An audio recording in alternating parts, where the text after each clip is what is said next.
So guys, what if Naruto was neglected dragon emperor in DxD Naruto X Harem Special Movie 1? The 5-year-old Naruto was running around the village, trying to get away from the angry mob that was giving him chase. Sadly, this was a common occurrence in his life, especially on the anniversary of the defeat of the 12-winged dragon by the hand of the 4th Hokage, Minato Namikaze, his hero, his inspiration and above all, his father. Yes, he was very aware that the 4th was his father. Many people believed that Naruto has a hard skull, even if they knew that the reason for that would be because nobody in the village would teach him how to read or do math, not even in the orphanage that was supposed to take care of him. That, and the fact that he goes running around the village painting shit with his paint bombs, pranking and screaming about being Hokage one day. But, the truth is that he is quite the genius. All it took was one comment about him being a mini version of the 4th, a thorough search on people in the village with blonde hair and blue eyes, a nervous looking 3rd Hokage when being questioned about it, a good look at the face in the monument and then at the mirror, and there you go, the clear answer of who his father was. After finding the truth, he didn't know how to feel about him anymore. He respected him as a Hokage, there was no doubt in him that he was the absolute pinnacle of the word cage, but as his father, he felt conflicted, because even if he gave his life to protect the village from the wrath of the 12 wings alongside a woman named Kushina Uzumaki, who he also had a theory about his relation with her, he or they, ultimately gave him the fate of being the pariah and the focus of aggression for the whole village. He knew what he carries inside of him as well. Again, all it took to learn the truth was listening to the names the villagers used to call him,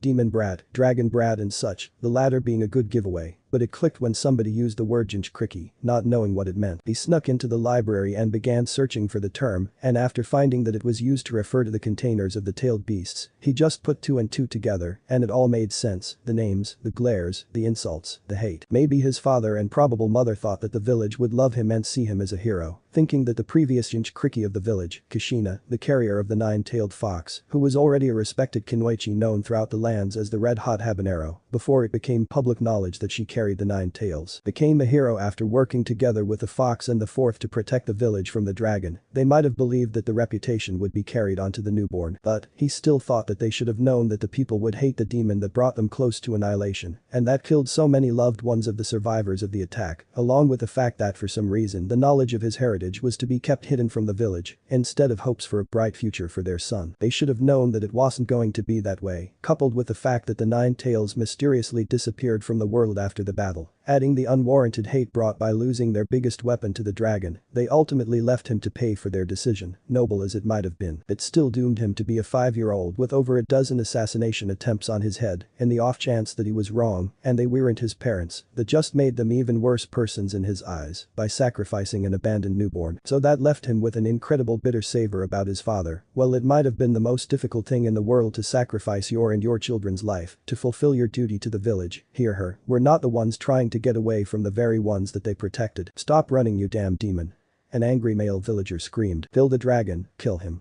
A female villager exclaimed while throwing rocks at the little blonde. You won't escape the legacy of the 4th. We will honor his sacrifice by finishing what he and Lady Kushina started, another said proudly, as if he was not trying to kill a 5-year-old. Oh, the fucking irony. There is just no point anymore, Naruto thought tiredly, while making it look like he had tripped over some rocks. He then closed his eyes and just waited for his death. He didn't have to wait long, as the villagers quickly surrounded him and started beating and spitting him all over the place. But not having enough, some of the villagers who were already wasted grabbed some kunai and began to stab him to finish him off once and for all. Trying to ignore the pain and mentally cursing his parents and the village, he kept his mouth and eyes shut tight until eventually, he felt a huge pain in his heart and immediately all went dark. Soon after, the villagers were starting to cheer and congratulate each other for a job well done, shouting the name of the 4th to celebrate. It didn't last though, as they were quickly detained by mud. The villagers looked around for the caster of the jutsu, and they saw an Anbu with white hair and a dog mask with his hands on the ground. Soon after, a female Anbu with a cat mask and purple hair began to cuff them and knock them harshly, mentally cursing each and every one of them and herself for falling on the diversion the villagers used to throw them off the chase. A third Anbu with black hair and a weasel mask then appeared and quickly made his way towards the limp child. God, what the fuck did you people just do?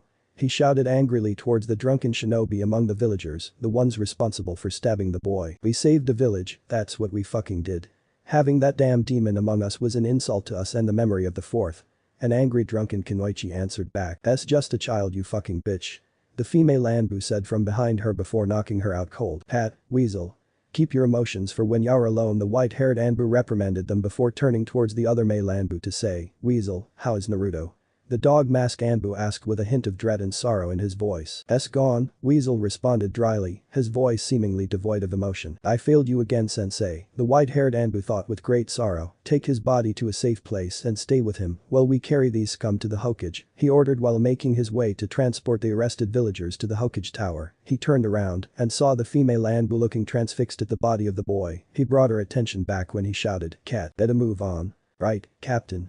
The distracted Anbu answered and began to help her Anbu captain with taking the unconscious people to the Hokage tower. Weasel finished cleaning the body as best as he could from all the blood and then he began to carry him towards the boy's house. He casted his gaze down on him and soon a lone tear fell from his chin towards the body of the boy while saying, "Naruto, I'm so sorry." Naruto's eyes slowly opened from their slumber. He felt confused when after looking around a little, he found himself laying on the ground on a weird-looking hall. Getting on his feet, he realized that he was in some sort of sewer. Hahaha, this is just fucking great. Either heaven is too overrated or hell is more comfortable than my own apartment. Naruto said sarcastically. He then heard a grumble that sounded like something about stupid loud brats, followed by a low roar that seemed to call on his name. Naruto began to walk around, trying to follow the sound of the low roars until he arrived to a large room lit by two big candles with what seemed to be black fire. On the other end of the room, instead of being another wall, there were large metal bars with a seal on the middle. Behind the bars all Naruto could see was nothing but darkness until a bit further from the bars, one giant neon green eye with an equal neon red pupil with a golden slit in the middle shot open. Quickly the other eye shot open as well, and the creature which those frightening eyes belonged to made its way slowly towards the bars of its cage, revealing a terrifying yet beautiful and magnificent red dragon with some black markings around its body and on the membrane of its giant 12 wings, each one being smaller than the one on top. The mighty dragon then lowered its head to see eye to eye with the boy and let out a small breath that carried enough force to make Naruto stumble back a little. Straightening himself up, he locked eyes with the dragon and began walking a little closer to it, seemingly unafraid. The two let some seconds pass with their eyes locked at each other before the silence was finally broken by the Uzumaki. "So you are the 12 wings, huh?" The 12-winged dragon that attacked the leaf and lost to the 4th Enneaginchi of the 9 tails. Naruto said calmly. "Brr, you insolent brat. If it weren't for these damn bars I would eat you just to shit you later. But, I got to give it to you boy, you really aren't as dumb as people give you the credit for. Here I thought you would be crying and shitting yourself for being in my presence, even knowing that you already knew I was sealed inside you. You're indeed as interesting as I thought." The being spoke with a low and divine sound to its voice. What? How do you know that I knew?" Naruto replied with great surprise. Letting a deep sigh, the dragon responded, "But maybe you're not that smart either." The dragon mocked just loud enough for Naruto to hear it. "Our minds are connected, you fool. I can hear all of your thoughts. I know that you found out about me being sealed inside you, and that your father was that blasted man that you call the 4th, and also that the woman with him was probably your mother," he added with annoyance. "Right, then why can't I hear yours? Is it a one-way connection?" The blonde asked while tilting his head to the side as a clear sign of confusion. "No, you were just too weak to be able to communicate with me. Your death forced me to do all I could to keep your soul here, along with keeping your body from decomposing," the mighty beast replied dryly, showing a little bit of intrigue while waiting for the boy's reaction. "So, I'm in some sort of limbo then?" Uzumaki replied nonchalantly, appearing to be at peace with his own death. Slightly lifting the scales above its right eye, making it look like as if it was arching an eyebrow, the dragon replied, "You're taking this much lighter than I would thought, but to answer your question, no, you died. I just brought you back." "Why?" the 5-year-old asked sternly. Two reasons. First, if you die while I'm here inside you, I die with you, considering that I'm supposed to be immortal. Well, that would be just a bad look on my resume. The dragon then rested its giant head on its 2 front legs before continuing, and second, in truth, to give you somewhat of an apology. The fools in your village don't have the brains to differentiate between a 5-year-old boy and an 100 meters tall red dragon, and because of that stupidity your people have poured all their fear and hatred for me into you. That much was true. The dragon did felt a tiny bit of guilt for the boy's mistreatment from his own village. "I might be the being on which your kin base the one you call Satan off, but I am not someone that destroys shit just for laughs. My job is to oversee darkness and death in life, nothing more, nothing less," the red dragon finished, giving a small apologetic voice. "I see," Naruto said while nodding slightly. He then looked at the dragon again and added, "Well, thank you, but I honestly don't think you're the one that should be apologizing though." Now, there is a tiny list of things that had shocked the mighty dragon, and hearing the boy that has it sealed inside of him, and that due to that has been treated even worse than shit, to say that you should apologize for the treatment that should be directed to you, has been definitely added to that list. "Why would you say that?" it said, genuinely curious. Seating on the flooded floor, Naruto realized that the water that surrounded him seemed to phase through him instead of soaking him. He looked up to the ceiling and elaborated, well, you are indeed a frightening being to see the way you talk, act and look lets me see that you are as much a prisoner to me as I am to you plus, seeing you now directly. The bloodthirsty beast that cares for nothing but death and destruction, Doze seems too far beneath the being I'm seeing right now, he finished with utmost conviction in his own deduction. Yeah, I'm always right with my picks, the dragon thought smugly, again, you impressed me with your insight boy, even with all your knowledge, I thought you would lash out at me and blame me for everything it said, while adding mentally father knows you have the right. The small boy shook his head to the sides while saying, nope, I would have if you were the creature the world seems to think you are, but seeing you eye to eye and the fact that I don't even know your story, it would make me just as foolish as the villagers that's why I only have one question for you regarding everything though he then locked his two blue eyes to the dragon's glowing eyes and asked calmly, why? Elaborate brat, the dragon replied dryly, not being the mindless creature that people say you are why did you attack the village? It does seem a small thing for you to do, Naruto explained. Sighing, the dragon rested its head above its massive claws and closed its eyes, letting some time pass to recollect its thoughts. It opened them again after some moments and answered, yes, you are correct, I didn't attack the village for fun, I don't even care about the human world at all. But you see, before the attack on your village, I had a fight with my brother Arkham. You could say that he is my counterpart in life. The fight was large, and in the end I left victorious, but not unscathed with me leaving weak and distracted. I failed to realize that there was somebody lurking in the shadows, waiting for an opportunity at whoever left with the win. When I realized his presence, it was already too late, and with his damned eyes managed to influence me enough to attack your village. I could feel that he tried to control me, but he was a mere mortal, and did not have the power to control a being like me. But it was enough to suggest me to do it. Looking at his reflection on the water below, Naruto let the information sink in to recollect his thoughts and to find what he wanted to ask next. Looking up at the dragon again, he said, I see, but if what you say about that mortals do not have the power to control you is true, then why are you imprisoned here in me? I don't doubt that the fourth was strong, but as far as I know, he was human as well, so what makes me any different than them is apparently am able to keep you locked here. I mean if we cannot control you, then I guess much less imprison you, inside, one of us. Suddenly Naruto's eyes grew wide as a 9 months pregnant woman's belly. When he realized why that might be, he then quickly directed his gaze at the dragon's eyes, as if searching for confirmation of his theory. The dragon just looked at the boy and let a small proud smirk for its container's deduction skills. Naruto then answered himself later, you are here because you want to, adding to the already mixed feelings about both his father and the dragon. Naruto felt even more confused at the implication that sealing the dragon wasn't a matter of a last effort to protect the village, but a decision that was part of a larger plan for who knows what. With a small spike of anger and confusion, he then asked, why? Why would you want to be sealed here? Why me? Answering your thoughts, your father had nothing to do with this. He, like most of humanity, believes that I am a tailed beast as you call them, so he thought that I could be sealed inside you. He was able to do that with the help of the fox and the death god, who hates my guts if I may add. They were able to do it because as I said earlier, I was in a weakened state. But he did not know that I could have easily break free once I recovered my strength, which would have taken me a couple of weeks at most. The dragon replied simply, almost bored. But then why not break free once you could? What is the purpose of you being here? Naruto replied heatedly, still feeling really angry for apparently being used in a scheme he has no idea about. The reason for why I didn't broke free was because I felt something in you, call it a hunch if you want, but it is something I've been looking for some time now, and the purpose of me being here is to prepare you for your future, the 12 Wings explained. Why? What's in it that you want to prepare me? And what do you mean by prepare?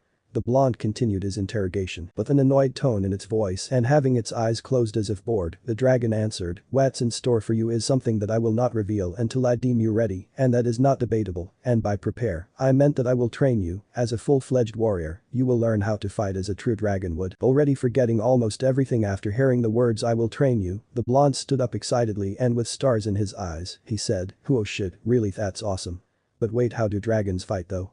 I don't get that since well you know I'm not one. So you think, the dragon thought before replying, we dragons are the top of the chain on almost everything, especially pride and power, hence our fights always change landscapes. We prove to everybody that when it comes to fighting and power, there is no other kind like ours, so when I say that y'all learn how to fight like us, I mean that y'all fight with your fists, heart, flashy shit and untamable guts. The dragon then flashed the boy a fierce smirk to make him more excited, which definitely did. Whoa, I'ma be a baddest then.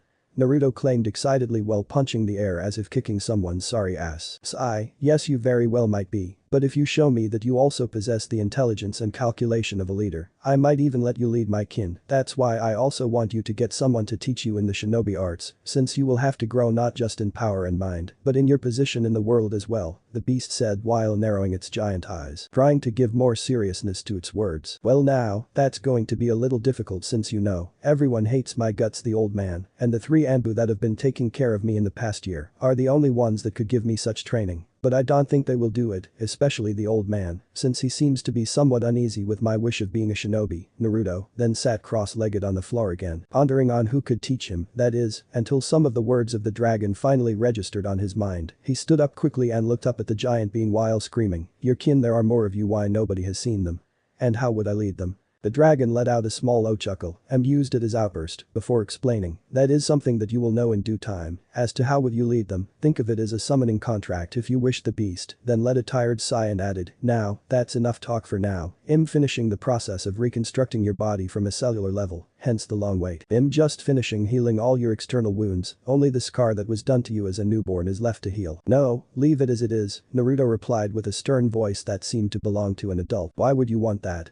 the dragon asked, genuinely curious. "So I don't forget," the last Uzumaki replied dryly while looking down slightly. But the dragon thought, giving the boy a small smirk, understanding what he meant, it then replied, "Very well, it is all done, just focus on the outside world, and y'all wake up, from now on we'll be able to speak mentally with each other. I also took the liberty to allow myself to see through your eyes, and feel what you feel. Get some rest because we will start your training tomorrow." The 12 wings then added with irritation, "Now go.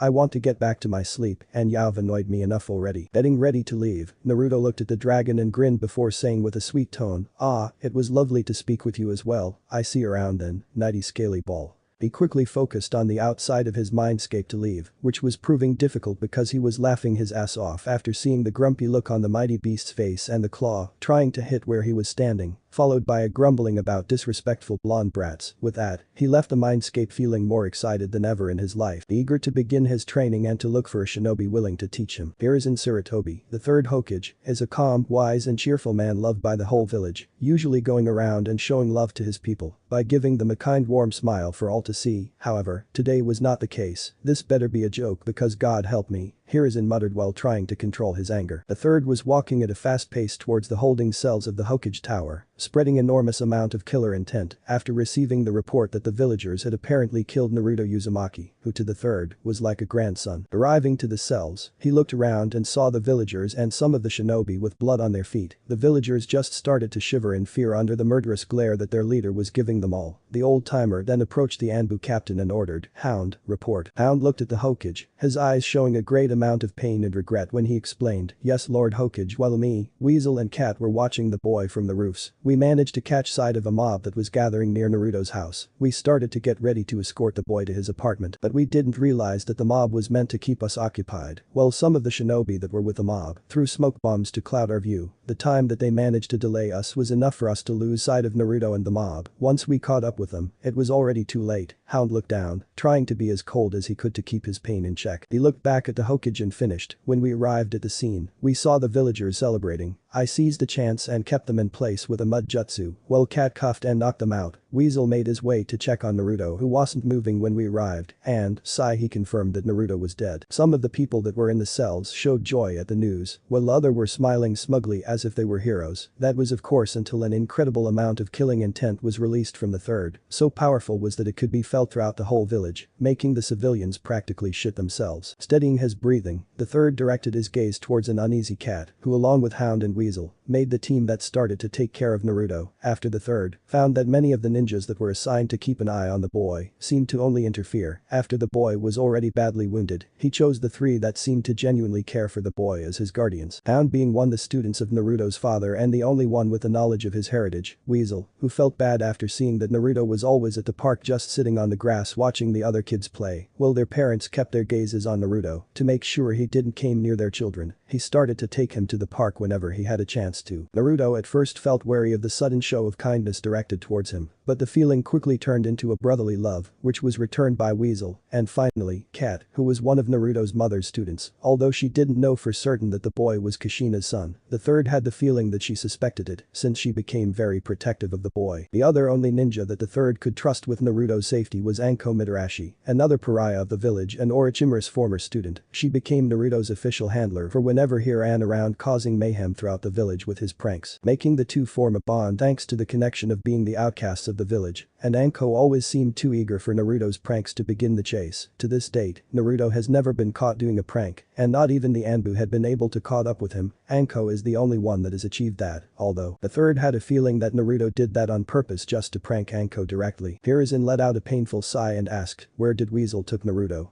"To the boy's house," the Anbu captain answered. Turning around, Saratobi started to walk through the cells when another Anbu asked, "What do we do with the detainees, Lord Third?" The third stopped near the exit door and looked over his shoulder towards the Anbu that spoke and ordered coldly, "Execute them, all." "What?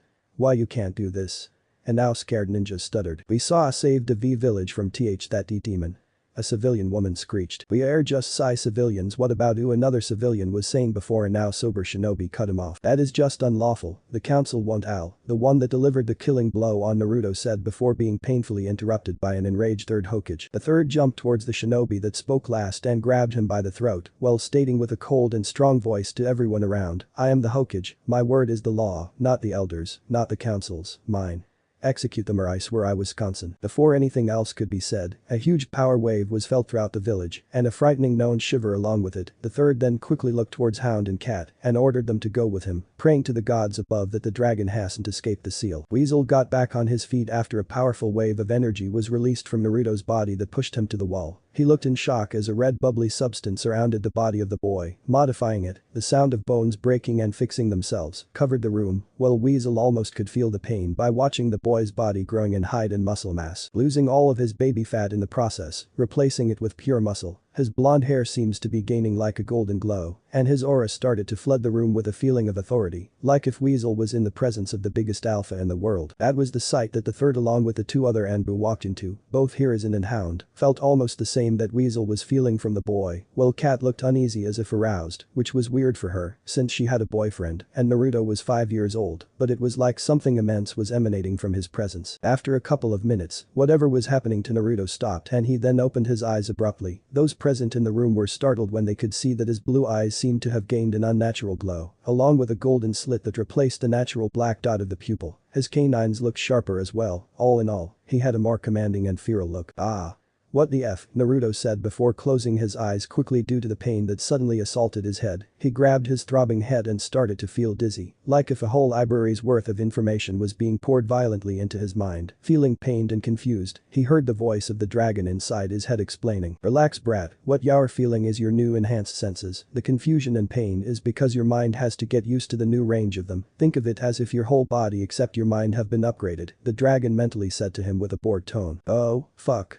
I can even hear and feel the heart of the people around me. It's too much, damn it. How do I control it?"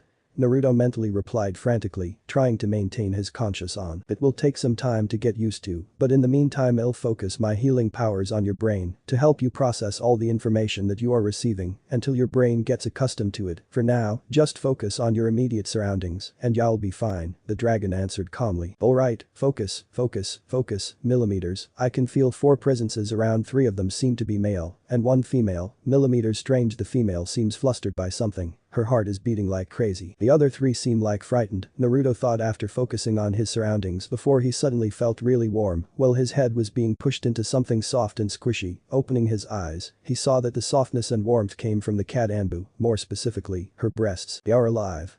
Thank God," Kat said while embracing Naruto with all her might, suffocating him in the process. Not that he minded going like this at all though. Kat. "I think he needs to breathe," Hound said, while the others present were sweat-dropping at the woman's sudden excitement. "Ah. Right, sorry Naru," she said while nervously giggling, blushing like mad behind her mask. She then reluctantly and carefully broke the embrace with the blonde Uzumaki. "Haha, don't worry about it, Kat," Naruto said with an equal mad blush and a nervous laugh. "Ahem Naruto, are you okay? What happened?" the third asked him. "Well, I honestly don't know old man, you tell me." Naruto scratched his scruff and continued, "The last thing I remember was being surrounded by the villagers and then boom. All went black then well, here I am, he feigned ignorance. Naruto, you met it, didn't you? The Anbu captain asked dryly, knowing that the boy was lying. So I just can't fool you now can I, Kakashi? Naruto responded with a nervous laugh. Nope, Kakashi said while giving him an eye smile behind his mask, God knows how he does that. Well? The third said after some seconds of silence. Yeah, I met the scaly ball, Naruto replied, earning an annoyed grunt from his tenant at the nickname. Chuckling, Naruto continued, I suppose that you're asking because of my new appearance. Well, he said that its tenant cannot be a pathetic weak fool, so it made some adjustments to my body so I can defend us both, since apparently if I die, so does it, he responded, keeping the real conversation as a secret. Did it tell you anything else? The old Hokage inquired further. Nope, just don't die again, idiot. Naruto said, using a mock voice of the dragon, making those present chuckle at his upbeat attitude even in such circumstances. Haha, well then, I'm relieved to see that you are alright. Now, get some rest, Naruto. Yao did, Saratobi said, while patting the boy's head. He then turned towards the raven-haired Anbu and added, Weasel will stay here to keep an eye on you for the rest of the night. Hound, cat, come on, let's get back to the Hokage Tower. I'm sure that Kaharu, Amura and Dansma are already there with the council panicking over the energy wave, he said tiredly. Sigh, let's see with what nonsense they come up to try and lock Naruto away or to be trained by Dansma. Those civilian and elder fools are always going to extremes when it comes to Naruto, at least Tess alive, and I can feel great power now coming from him. Just how far will your boy go? Minato and Kushina. I wonder, the third thought while saying goodnight to Naruto along with the others, with an added kiss on Naruto's cheek by Cat, making the third chuckle at Naruto's red face. After the third and the Anbu left, Weasel approached Naruto, and while ruffling his hair, he said, You gave us quite the scare, Naruto. I was afraid I was going to lose you, little brother. I'm sorry for not being there, the usually stoic Anbu said, showing a strange moment of emotion. Naruto stood up from the bed and hugged Weasel tightly while saying, There's nothing to be sorry, big brother Itachi. I'm sure you did everything you could, the important thing is that I survived, and you can buy me that new ramen flavor that the old man Tucci created. He said excitedly at the thought of a new flavor of the food of the gods to taste. Haha, okay, but still, given what happened today, I think it's appropriate that I give you special training, so when you find yourself in these kind of situations by your own, you can protect yourself, plus, with the improvements that the 12 wings made, I believe you can get very strong, even before you can go to the academy, Itachi said to a shocked Naruto, who only gave him a blank look. Well, that was quick, tell me about it, both Naruto and the 12 wings mentally exclaimed before Naruto started jumping around, pumping fists in the air, while saying, oh awesome. I'm going to be such a badass ninja. Just like you, big bro. Yeah, that's the idea now, come on, go to bed and get some sleep. I'm gonna have to train you in secret so nobody interferes with us, so we'll have to do it at the earliest hour in the forest of death, so you need to get some sleep and no telling anyone about it, alright, Itachi said. Sir, yes sir. Naruto screamed with a mock salute but stopped Itachi before he left the apartment. But, Itachi. There's something I didn't tell you about my meeting with the dragon, he said timidly while thinking. Here we go. Itachi turned to him with a questioning look due to the boy's sudden change in attitude before nodding and dragging a chair in front of Naruto's bed to listen to the real conversation with the 12-winged dragon. Needless to say, it was a long night. For 3 years Naruto has been in a secret training with both the 12 wings and Itachi, if you can call getting his ass handed to him both physically and mentally by them training, that is. But there's no doubt that he has improved greatly. He was now 8 years old, and in terms of speed, strength and jutsus, he was easily nearing high Chunin level. When it comes to taijutsu and power, he was without doubt a low Chunin level. But his Genjutsu, while not abysmal, wasn't good at all. Due to his giant chakra reserves, he could never achieve the control necessary to cast them, but he was able to dispel them up to a high level C rank. The ones above were dispelled by the dragon itself. The only reason he wasn't higher level was because he was still a child, so even if he did has a big ass dragon inside him and cage chakra capacity levels, his body could only take so much, but according to his teachers, he had the potential to be the fastest man that has ever lived. He has also changed physically. While not buffed, he was fit, gaining a lot popularity among the female population, which freaked him out because he knew that the dragon had something to do with it, but it always said that it will tell him when the time comes. Much to Naruto's ire, he stopped wearing his signature orange jumpsuit in exchange for a black jacket with neon orange ornaments, a gray shirt with a red dragon face tribal design on the front, black Anbu pants with orange stripes on the sides, and dark blue ninja sandals. His hair and eyes never lost the glow, so Itachi taught him a basic ninjutsu to hide the glow on both his eyes and hair. but he only used the one on his hair, since to cover his eyes, he got himself some red shades in honor to his new idol. Itachi is a man that rarely shows emotion, especially regret. There have been less than a few times when he showed such emotion. Two of those times had to do with Naruto. The first, when he arrived too late 3 years ago and failed to save his life. After Naruto told him about what truly transpired between him and the 12 wings, the regret grew more because Naruto had indeed died. But he turned that regret into determination to make his adoptive little brother a badass shinobi, so he won't ever be pushed around anymore. The other was the one that he regretted the most. On Naruto's 7th birthday, Itachi bought him a music player, along with a forgotten record on the corner of the store. Never in his right mind would he thought that an album called Bit Mot by the mighty Killer Bee feat. B.I.G. Cloud would have such an impact on Naruto, an embarrassing one at that. As soon as he finished listening the record, Naruto took on preaching about Killer Bee's abilities to rap, which to everyone but him were awful. The blonde Uzumaki also adopted a bit of his eccentric persona. Thank God he hadn't started rapping around, or so Itachi hoped, after being revealed to him that Killer Bee was Cloud's Shinchuriki. His admiration for the dark-skinned rapper blew through the roofs, to the point where Naruto proclaimed that one day, he would become Bee's spiritual successor, much to the dread of those around him. But the cheerful and kind knucklehead never changed, he only matured, his pranks were bigger in scale, and not even Anko with the help of Ibiki had managed to trace a prank back to Naruto. Lately, not even Anko was enough to give chase, so a new handler was added to help Anko, a kunoichi specialized in tracking, Hana Inyazuka. The Inyazuka felt insulted at first for being put on babysitting duty, but quickly grew fond of the blonde after one big chase, where she almost caught him but lost track of him eventually. Hana felt really frustrated for losing him after chasing for a good part of the night. She hungrily got back home, but was surprised when she found a note praising her for being the closest ever to caught up with him, along with an all-you-can-eat coupon for her favorite BBQ restaurant, a gesture that greatly touched her. Said Inyazuka was currently running through the trees in the forest of death on search for the blonde, who, for some reason, spent most of his time training inside the forest. She was looking for him to finish his training with his smell and hearing. After gaining his trust, Naruto explained what the 12 wings had done to his body and how it had upgraded all of his senses. So he asked her if she could help him sharpen his senses of smell and hearing, since those were the biggest advantages the Inyazuka had. She was stunned by the revelation, but agreed nonetheless. So for the past months, she has been helping him getting used to the smells and sounds around him. Since the academy was due to start in a few days, she wanted to finish his training before he entered. Damn it, Naruto, where are you? I've been running around this freaking forest for over half an hour, she angrily said to the winds. Getting frustrated, she went deeper into the forest to where a big lake was. It was one of the most dangerous places in the forest, since giant grumpy crabs live there, but knowing Naruto and his ability to get into dangerous situations, she won't be surprised to find him there, which the sounds of grunts and crab pincers closing proved her right. She then headed closer to the river, but she had to suddenly stop to avoid being hit by a black projectile that crashed on a near tree, followed by a grunt. Oh shit, that hurt. When did these shelled bastards learn how to use teamwork? Yo, don't tell me that I made fools of all for fuck's sake.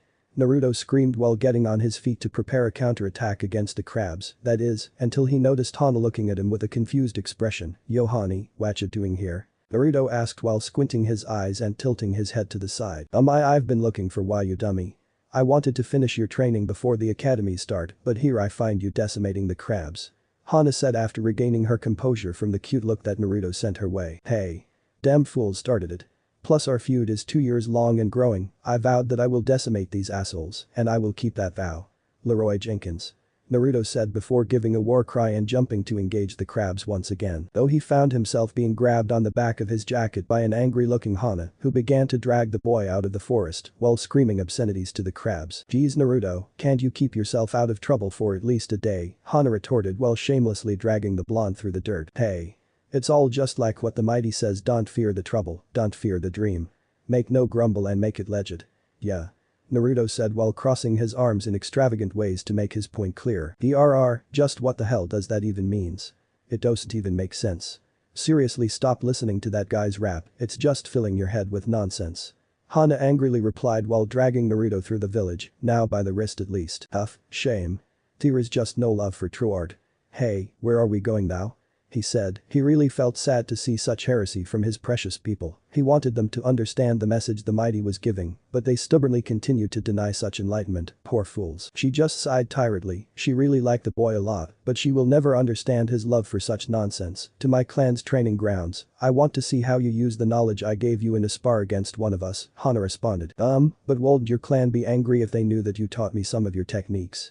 the Uzumaki said while scratching his cheek. Yeah, they would, but before I started training you, I asked my mother if it was alright. She was hesitant at first until I told her that it was for you, so she agreed. She's the head of the clan, so nobody can go against her, plus, we'll be in my family's private grounds, so nobody will be the wiser, Hana said when they reached the front doors of the Inuzuka compound. As they walked towards the clan's head residence, Hana noticed that the dogs around the compound felt intimidated by Naruto's presence. Some of the smaller dogs were even whimpering, hiding behind their masters. They weren't the only ones affected though. The male Inuzuka members seemed to be aggressive towards the boy, as if they felt their claimed territory was being threatened by the blonde. All the females seemed to be flustered as he walked past them. Some of the younger ones were even blushing like mad, which agitated the males even more. They weren't the only females affected though, as Hana felt the same way when she met the boy for the first time. She might not be as feral as her clansmen, since for some reason, she didn't inherited most of the traits and bloodlines of her clan, which bothered her greatly. Because of that, most of her clan tends to look down on her. She knows that if she weren't the clan's head daughter, they would likely kicked her out of the clan already, but she did possesses the basics of her clan: her smell, ability to understand dogs, and their combination jutsus, and their animalistic instincts. Those same instincts are the ones that drives her mad with arousal whenever she is in the presence of Naruto. She had asked the Himeru brothers if they'd felt something special coming from Naruto once before. They answered that Naruto had a strange smell of an alpha, but it was abnormally strong. They even said that if he got stronger through the years, they might even feel compelled to do as he bid, which was very strange to hear from such prideful dogs. The boy was a huge mystery indeed. Suddenly, the sound of her name being called broke her out of her thoughts. I'm sorry Naruto, what did you said? Hana asked with a faint blush on her cheeks. I asked if I was going to fight you, he repeated, smirking internally after seeing the cute blush adorning the Inuzuka heiress' gorgeous face. Nope, you're strong, but I'm still better using my senses than you, so I really won't be able to see how far you have come unless you fight someone at your level, Hana responded before arriving at the training ground. And against who? Naruto asked as he walked right behind her through the gates of the grounds. When they arrived, he noticed two boys sitting on a tree branch at the other side of the ground. One was a boy with a green coat covering almost all of his body, stopping just below the nose. He was wearing dark circular shades and had brown wild hair. The other one looked a lot like Hana. He had brown spiky hair, triangular red marks like the ones that Hana has just below his eyes, a gray sweatshirt with fur at the end of the sleeves and hoodie, and a white puppy on top of his head. Why, my little brother, of course. Hey, come on, Hana said with a smile as she urged the boys to come close. As the boys approached, Hana said, Naruto, this is my brother Kiba and his friend Shino. Kiba will be your opponent for this spar. It's a pleasure to meet you, Naruto, Shino said politely. The FTE, you want me to spar with this whelp? Kiba scoffed while looking at the Uzumaki, as if he was nothing but a mere pest. Don't get ahead of yourself, Kiba. My bugs feel agitated in his presence, and as you can see, so does Akamaru, Shino stated while pointing towards the white pup. What? Come on boy, he doesn't even look strong. We're going to end this quick, Kiba stated with arrogance while petting the dog's head, who was hiding inside Kiba's sweatshirt. That arrogance of yours might get you killed someday, Kiba. Stop barking and put some strength behind those words. An equally gorgeous and more feral older version of Hana said behind the group, accompanied by a scary wolfish-looking dog with black fur with a white underside and a patch on its right eye. Listen to your mother, pup. This boy is no joke, the dog said, surprising the Inuzuka trio, including Tsume. Well, if Kuramaru says that, then I guess I have to be serious with you, Kiba said while getting ready for the spar. So this is the infamous Naruto Uzumaki, huh? I've heard a lot about you, boy. The name's Tsume. I am both Hana and Kiba's mother, Tsume said approaching the group. She froze though, as the moment she got close to Naruto, she felt a strong pull towards him and even felt slightly excited. Shocked, she glimpsed towards Hana, who gave her a look as if saying I feel the same. She then looked at Kuramaru, who had eyes of respect towards the boy, confusing her even more. Alright, enough chit chat, let's begin this match. Getting out of the shock for seeing her fierce mother in a similar situation as her and the Inuzuka females, Hana said while pulling out two bandanas from her pouch. She tied them around both boys' heads to block their eyes, and after placing them on different spots, she added, the rules of this spar are simple. You can only use taijutsu, and you can only use your nose and ears to track your opponent, knock your opponent out or make him submit to win the spar. Roger, both boys said, preparing their stances while the rest of the observers went to the sidelines. Hana stepped forward and screamed, begin. Both combatants stood their ground without moving a muscle, trying to listen to the other's movements or locating the other's scent. That all changed when suddenly, Naruto jumped straight at Kiba with his fist at the front. Kiba felt the hit coming at the very last moment, barely avoiding the fist directed to his jaw. However, he called to avoid Naruto's knee aimed at his stomach, sending him skidding backwards a little. The Inuzuka boy then clutched his stomach while giving a pained grunt. What the hell? How did he found me so damn fast? I couldn't smell him or even hear his breath, and it took him seconds to connect with me.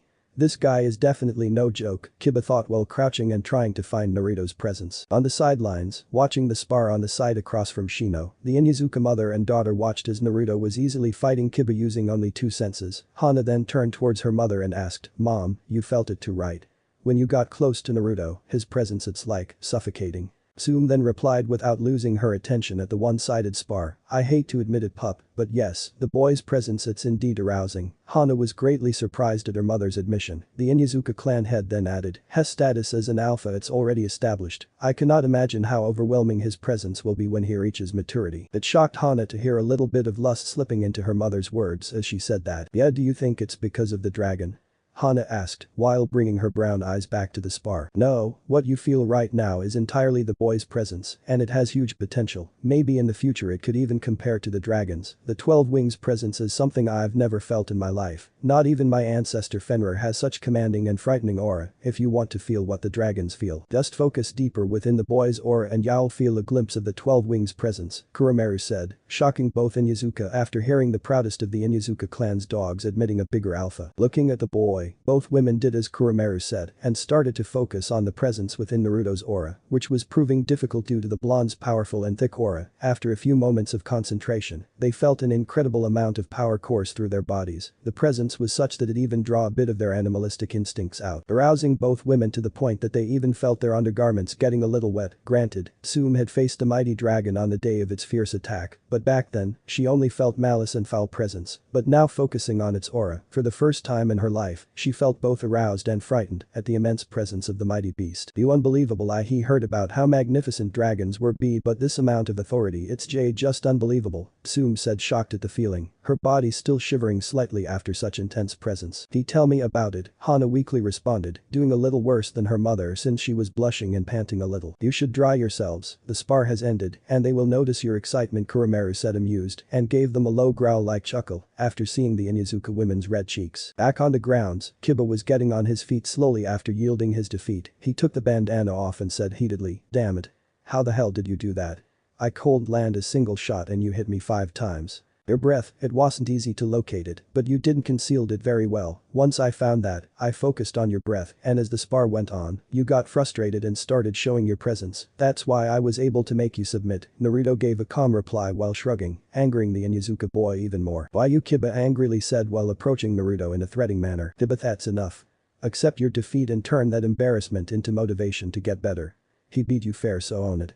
The Inuzuka matriarch eyed at her son before she looked back at the boy that has piqued her curiosity. "And good match, Naruto, your skills are quickly growing sharp," Tsume said while getting close to the boys, using a seductive tone when she praised the blonde's growth, earning a small spark of jealousy from her daughter. Thank you lady Tsume, it wasn't easy but I appreciate the remark," Naruto said while blushing at both the praise and the tone of her voice. "Just Tsume, brat," Tsume said with a feral smile while waving her hand in dismissal. "Arg, whatever," Kiba said angrily before walking away, dragging Shino with him after the latter bid goodbye to those present.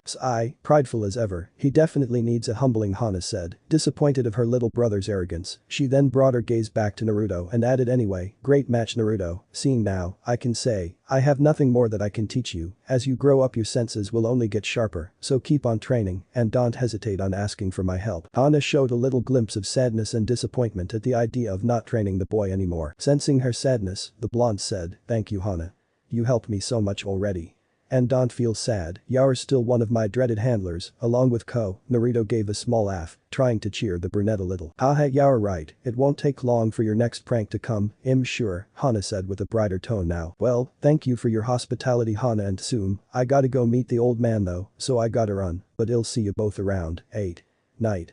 He gave them a warm smile that made them both blush and then began to walk away. Nodding and bidding him a good night, they stared at the retreating form of the boy, smiling while feeling their bodies still affected by his incredible aura. "That's an interesting one," Hana said to her mother, wearing a content smile. "Indeed," Tsume replied, still feeling a little flustered. It was a cool night in the village hidden in the leaves, and Naruto was lazily walking through the streets with his hands behind his head. He was currently grumbling about the way the people in the Inuzuka compound were behaving around him. "Damn it. Just what the hell did you do, Rick? It's been 3 years and you haven't told me why people become either aggressive or aroused at my presence. And stop saying that is because I look better with the changes you made to my body." Even Hana's mother, who I know has a reputation of being one the toughest kunoichi around, had her heart beating erratically, so I know there's more to it. Naruto heatedly asked the dragon through his mind. When he finds out why, he's either going to kiss my claws or lose his shit. The dragon mischievously thought before answering, shut it brat. I already told you, when you are ready, you'll know everything that's changed and the why, so stop bothering me with your damn questions until then. Why is that so upsetting to you, anyways? Don't you like the way you make females excite in your presence? Is it because you don't swing that way? Perhaps it replied with an amused smirk after Naruto's ire aroused for questioning his sexuality. Boy. I'm not gay, you oversized lizard. I like girls.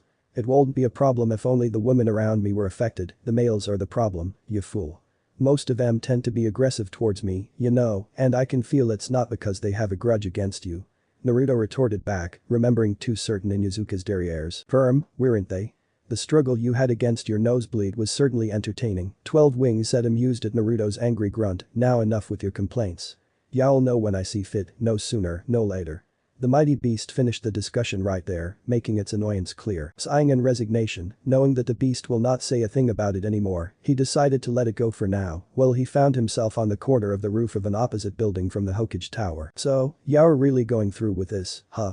The dragon asked, changing the subject. Yeah, it's been eating me ever since I found out. I really need confirmation now, he replied the dragon. Naruto then took a deep breath and jumped through the Hokage's office's window, sweat dropping after seeing his leader giggling perversely while reading a small orange book. You naughty girl, the pervert known as the third Hokage said, a mad blush on his wrinkled cheeks and a small drop of blood running down his nose all the while. Boy. You old pervert. Naruto screamed, startling the perverted Hokage in the process. Seriously, Hess always reading that smut, he thought with annoyance at always seeing his adoptive grandfather reading that perverted book. Wah? Oh ahem and Naruto, my boy, how are you doing? The third said after frantically hiding his book on a keyed drawer. Naruto just walked to the couch that was below the Hokage pictures before answering, nothing special really, chillin', just wanted to chat. Oh, that sounds good my boy, how's been your training with the 12 Wings, Itachi and Hana? Hiruzen asked the blonde while signing some of the paperwork on his desk. He had already sent his Anbu guards a silent signal for them to leave Hiruzen alone with the blonde. The old man had the feeling that his surrogate grandson wanted to discuss something private, so he allowed them complete privacy. Painful, Naruto complained, earning a chuckle from the third, but I can't deny it has worked. Rick has been teaching me how to fortify my mind to counter its power's ill will, so I can begin to summon it without too much fear of losing my mind, he then added. Big bro Itachi has been giving me hell with weights all over my body to improve my physique and my speed, well he kicks my ass. He massaged his butt, as if trying to get rid of some ghostly pain. And my training of smell and hearing with Hana just ended today. She said that she had nothing more that she could teach me at the moment, so I guess that's it. Naruto finished while looking at his father's portrait. That sounds impressive Naruto. Never thought the dragon would be so eager to help, Hiruzen said, not missing the direction Naruto's eyes were looking at. What about your jutsus? He then asked, trying to avert the boy's attention from the pictures. Well, I know some basic fire and earth jutsus. I've perfected the substitution and the henge. The clone jutsu I just can't seem to do it though. Itachi said that I just had too much chakra for that in Jinjutsu, but I cover it with the shadow clones you taught me. Old man and Rick has been teaching me how to blow true dragon's fire. Naruto replied while puffing his chest with pride over his skills. True dragon's fire? The third asked in confusion. Yup, apparently, the fire that a true dragon blows is as hot as magma, so it has been teaching me how to do it, Naruto explained before getting back on his feet. That sounds impressive, the third said with a strange nervousness starting to creep up on his gut after seeing the serious look that Naruto was showing. Yeah, Naruto said while giving his back to the Hokage. He then took a deep breath and asked, old man. Did he hesitated that day? His gaze was directed at the picture of Minato Namikaze. Who and what day? The third responded while dreading the answer he already knew. Keeping his gaze at the picture of the fourth Hokage, he said with more volume, my father, the day Rick attacked it he hesitated when he sealed it in me. He then looked at the third straight in the eyes with a stern look not fit for an 8-year-old. What? Naruto, how did you knew that the fourth Hiruzen exclaimed with his jaw on the floor. You just confirmed it, old man, Naruto responded with a devilish smirk. I had my suspicions since I was 5. It's not really hard to see my resemblance with my father, as long as you really look into it that is plus. I found it hard to believe that the beloved fourth would just take an orphan child and seal a big-ass dragon inside him. Not if he wasn't willing to do the same with his own son. He looked back at the Hokage and continued, Kushina Uzumaki, the Jinchuriki of the 9 tails, she was my mother right? "Don't lie to me, Hiruzen, not anymore," he said with a harsh tone that demanded authority. Wincing at the venom used on Minato's title and the harshness on his tone at the question relating Kushina, Hiruzen took a deep breath and answered resigned. "Yes, Naruto, Minato and Kushina were your parents. The reason you weren't told was because of their enemies, especially your father's. If Rock were to know that the Yellow Flash had a son, I don't doubt they would go as far as to wage war, just to have payback on Minato for decimating their army in the Third Great War," he said sadly and tiredly. He dreaded this conversation for so long now, but there was nothing to do now but to answer truthfully. "Your heritage was to be revealed to you when you either achieved the rank of Chunin or reached the age of 18. I am so sorry, Naruto, for lying to you," the Hokage said apologetically, while a lone tear traveled down his cheek. With a heavy sigh, Naruto stared at the floor for a couple of seconds, processing all of the information he just received. "Even having my suspicions for some years now, it's still not easy to hear the truth. Damn," he thought solemnly. He then looked back at the Hokage and said, "8, I understand, but you didn't answer my question though, did they hesitate or not?" He said with a stern look and a harsher tone. Giving a defeated look, the third said, I honestly don't know, Naruto, that is something that only they could answer. But I'm sure that it was the most painful decision of their lives. I'm sure they didn't want," he cold finished though, because Naruto cut him off when he interjected bitterly. Yeah, that's sad and all, but it really doesn't matter anyway. Now does it?" Naruto's bitter voice could be heard saying while leaning on the window frame, looking at the village. I guess not. How do you feel about them, Naruto?" Hiruzen asked with a painful sigh and a sorrowful look. Naruto remained with his left shoulder leaned on the window and his eyes closed. He let some minutes go to recollect his thoughts and search for an answer. He then opened his eyes, and while keeping his gaze on the distance, he said, "I don't know, Sai, it's not hate, but it's not love either. I guess one day maybe he'll know." His voice was sour and distant. "I feared as much. I knew one way or another he would resent you, Minato, Kushina. I just hope that resentment does not turn into hatred, or it could lead him to a very dark path," the third thought with a sad look, feeling his real age for the first time in years. "I see," he replied after some seconds of uncomfortable silence. After some minutes of more silence, Naruto walked in front of the Hokage's desk and with arms crossed, asked, "Did they left anything for me? Something that could help me with my career?" Nodding, the third replied after a sigh, "Actually yes, they did." The old-timer then walked towards the previous Hokage pictures. He took the fourth picture and removed a hidden lock on the back, revealing a scroll. He took it and gave it to Naruto, then while explaining, "They left this for you. I don't know all the contents, but Minato instructed to give it to you after you were told of your heritage." I see, is it all?" The blonde took it and said after looking at it, "No, your parents' fortune is yours. I believe the instructions to claim it are in the scroll. Your parents' house is yours as well. There might be some scrolls and books that'll help you on their library, but I'm afraid you won't be able to live there until you reach the Chunin rank. I could try and force he was saying until Naruto cut him off again. "Don't worry about it, I'll just pick the stuff that can help me. I have no interest on that house or anything but the knowledge," Naruto said with a considerable amount of bitterness in his voice. I see, well, it's yours anyway so you can do with it whatever you want," Hiruzen replied with a sad smile when seeing Naruto's conflicted feelings for his parents.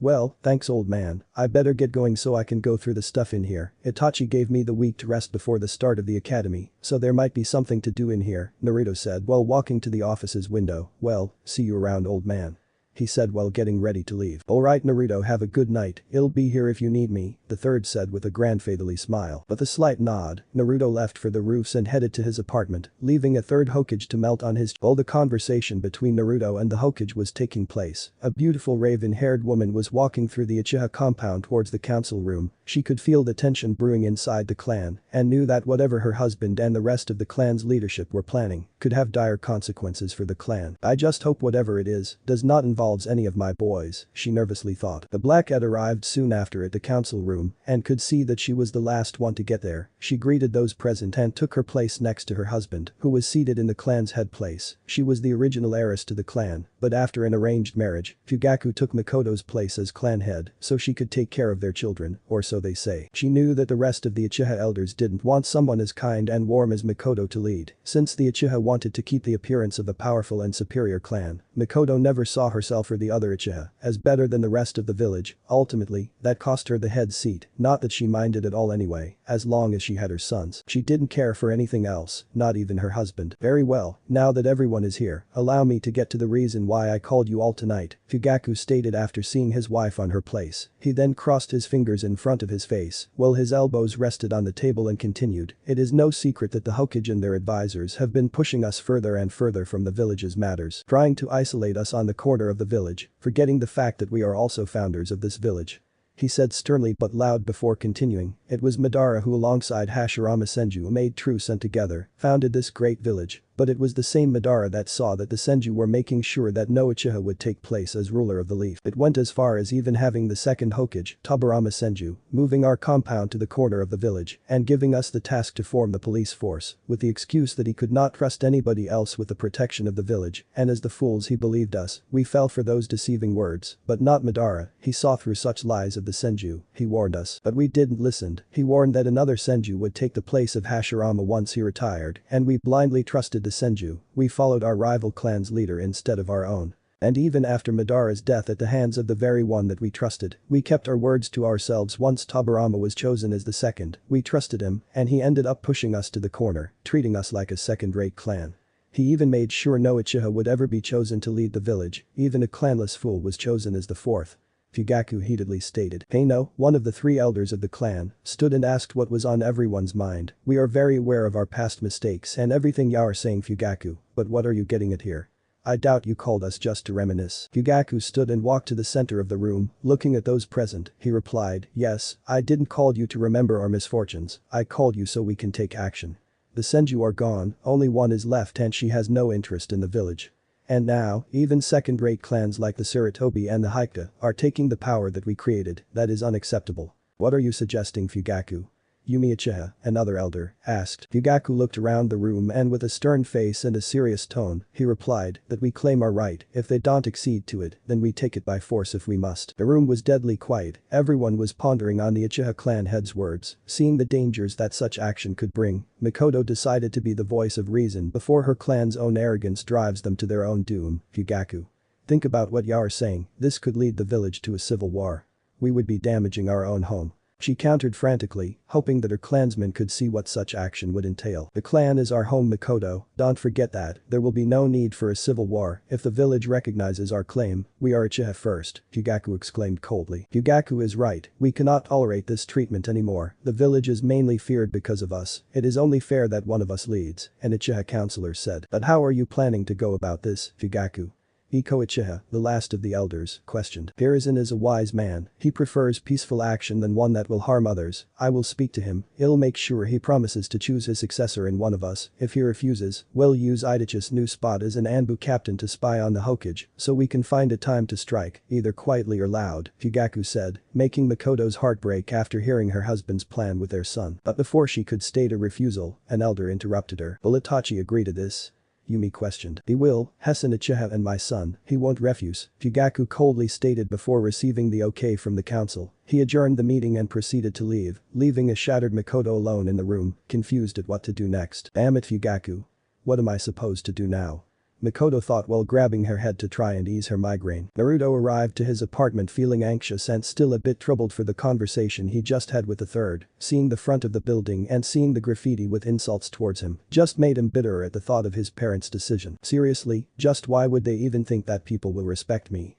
Naruto thought while opening his door. He got to the kitchen and cooked a cup of instant ramen while mentally preparing to open the scroll. 8. Here goes nothing, I guess. He grabbed a scroll and sat on the floor, grabbing a kunai. He cut his thumb and let a drop of his blood drop on the scroll. The scroll opened and it revealed 3 drawn squares with words written on them. The first one said letters, the second one said scrolls, while the last one said inheritance. Focusing on the one that says letters, he poured some chakra into it. It then revealed 2 scrolls. One was red, while the other one was yellow. Grabbing the red one, Naruto saw that on the side had the name Kushina written on it, and after opening it, it revealed a letter which he began to read. Dear Naruto, hello my beautiful baby, I am your mother. I don't know if I'm going to be able to be with you and watch you grow up, so in case I don't, let me tell you something about me so you can know me a bit. My name is Kushina Uzumaki, and I was born in the Edi village in Whirlpool country. But when I was 7, I was chosen to be the next Inchkriki of the 9-tailed fox. Since Granny Mito was getting too old to hold it, sadly, a few years after I got to Konoha, my home village was destroyed along with the rest of my clan. This was one of the reasons that set off the Third Great War. I would guess that by the time you read this, you'll be the last of the Uzumaki. But I know you won't be alone, you'll probably have my bloodlines as well. This or lava and boil release. I left you some scrolls with all the knowledge I have about them. I'm sure you can find somebody to help you with them. I also leave you my katana. It's a special blade made by an expert of the Uzumaki clan. You don't know how much it pains me to leave you. When I found out that I was pregnant with you, me and your father were so happy. I was already imagining all the things that we would live as a family, but sadly, it appears that life had another plan for us. Just know that I love you with all my heart and that you will always carry a piece of my soul with you, my baby. Remember that me and your father will always be watching you and will be waiting for you when your time comes, live at the fullest and without regrets, my boy. Pay attention in school, don't stay up late and eat healthy. I love you so much, Naruto, never doubt that. P.S. Stay away from ramen. Your father was an addict to it, but it's not good for your health. And also, when you find Kurama, take care of her. She might be a bitch at first, but she's just lonely. Love, your mommy, Kashima Uzumaki. HN, lava and boil release.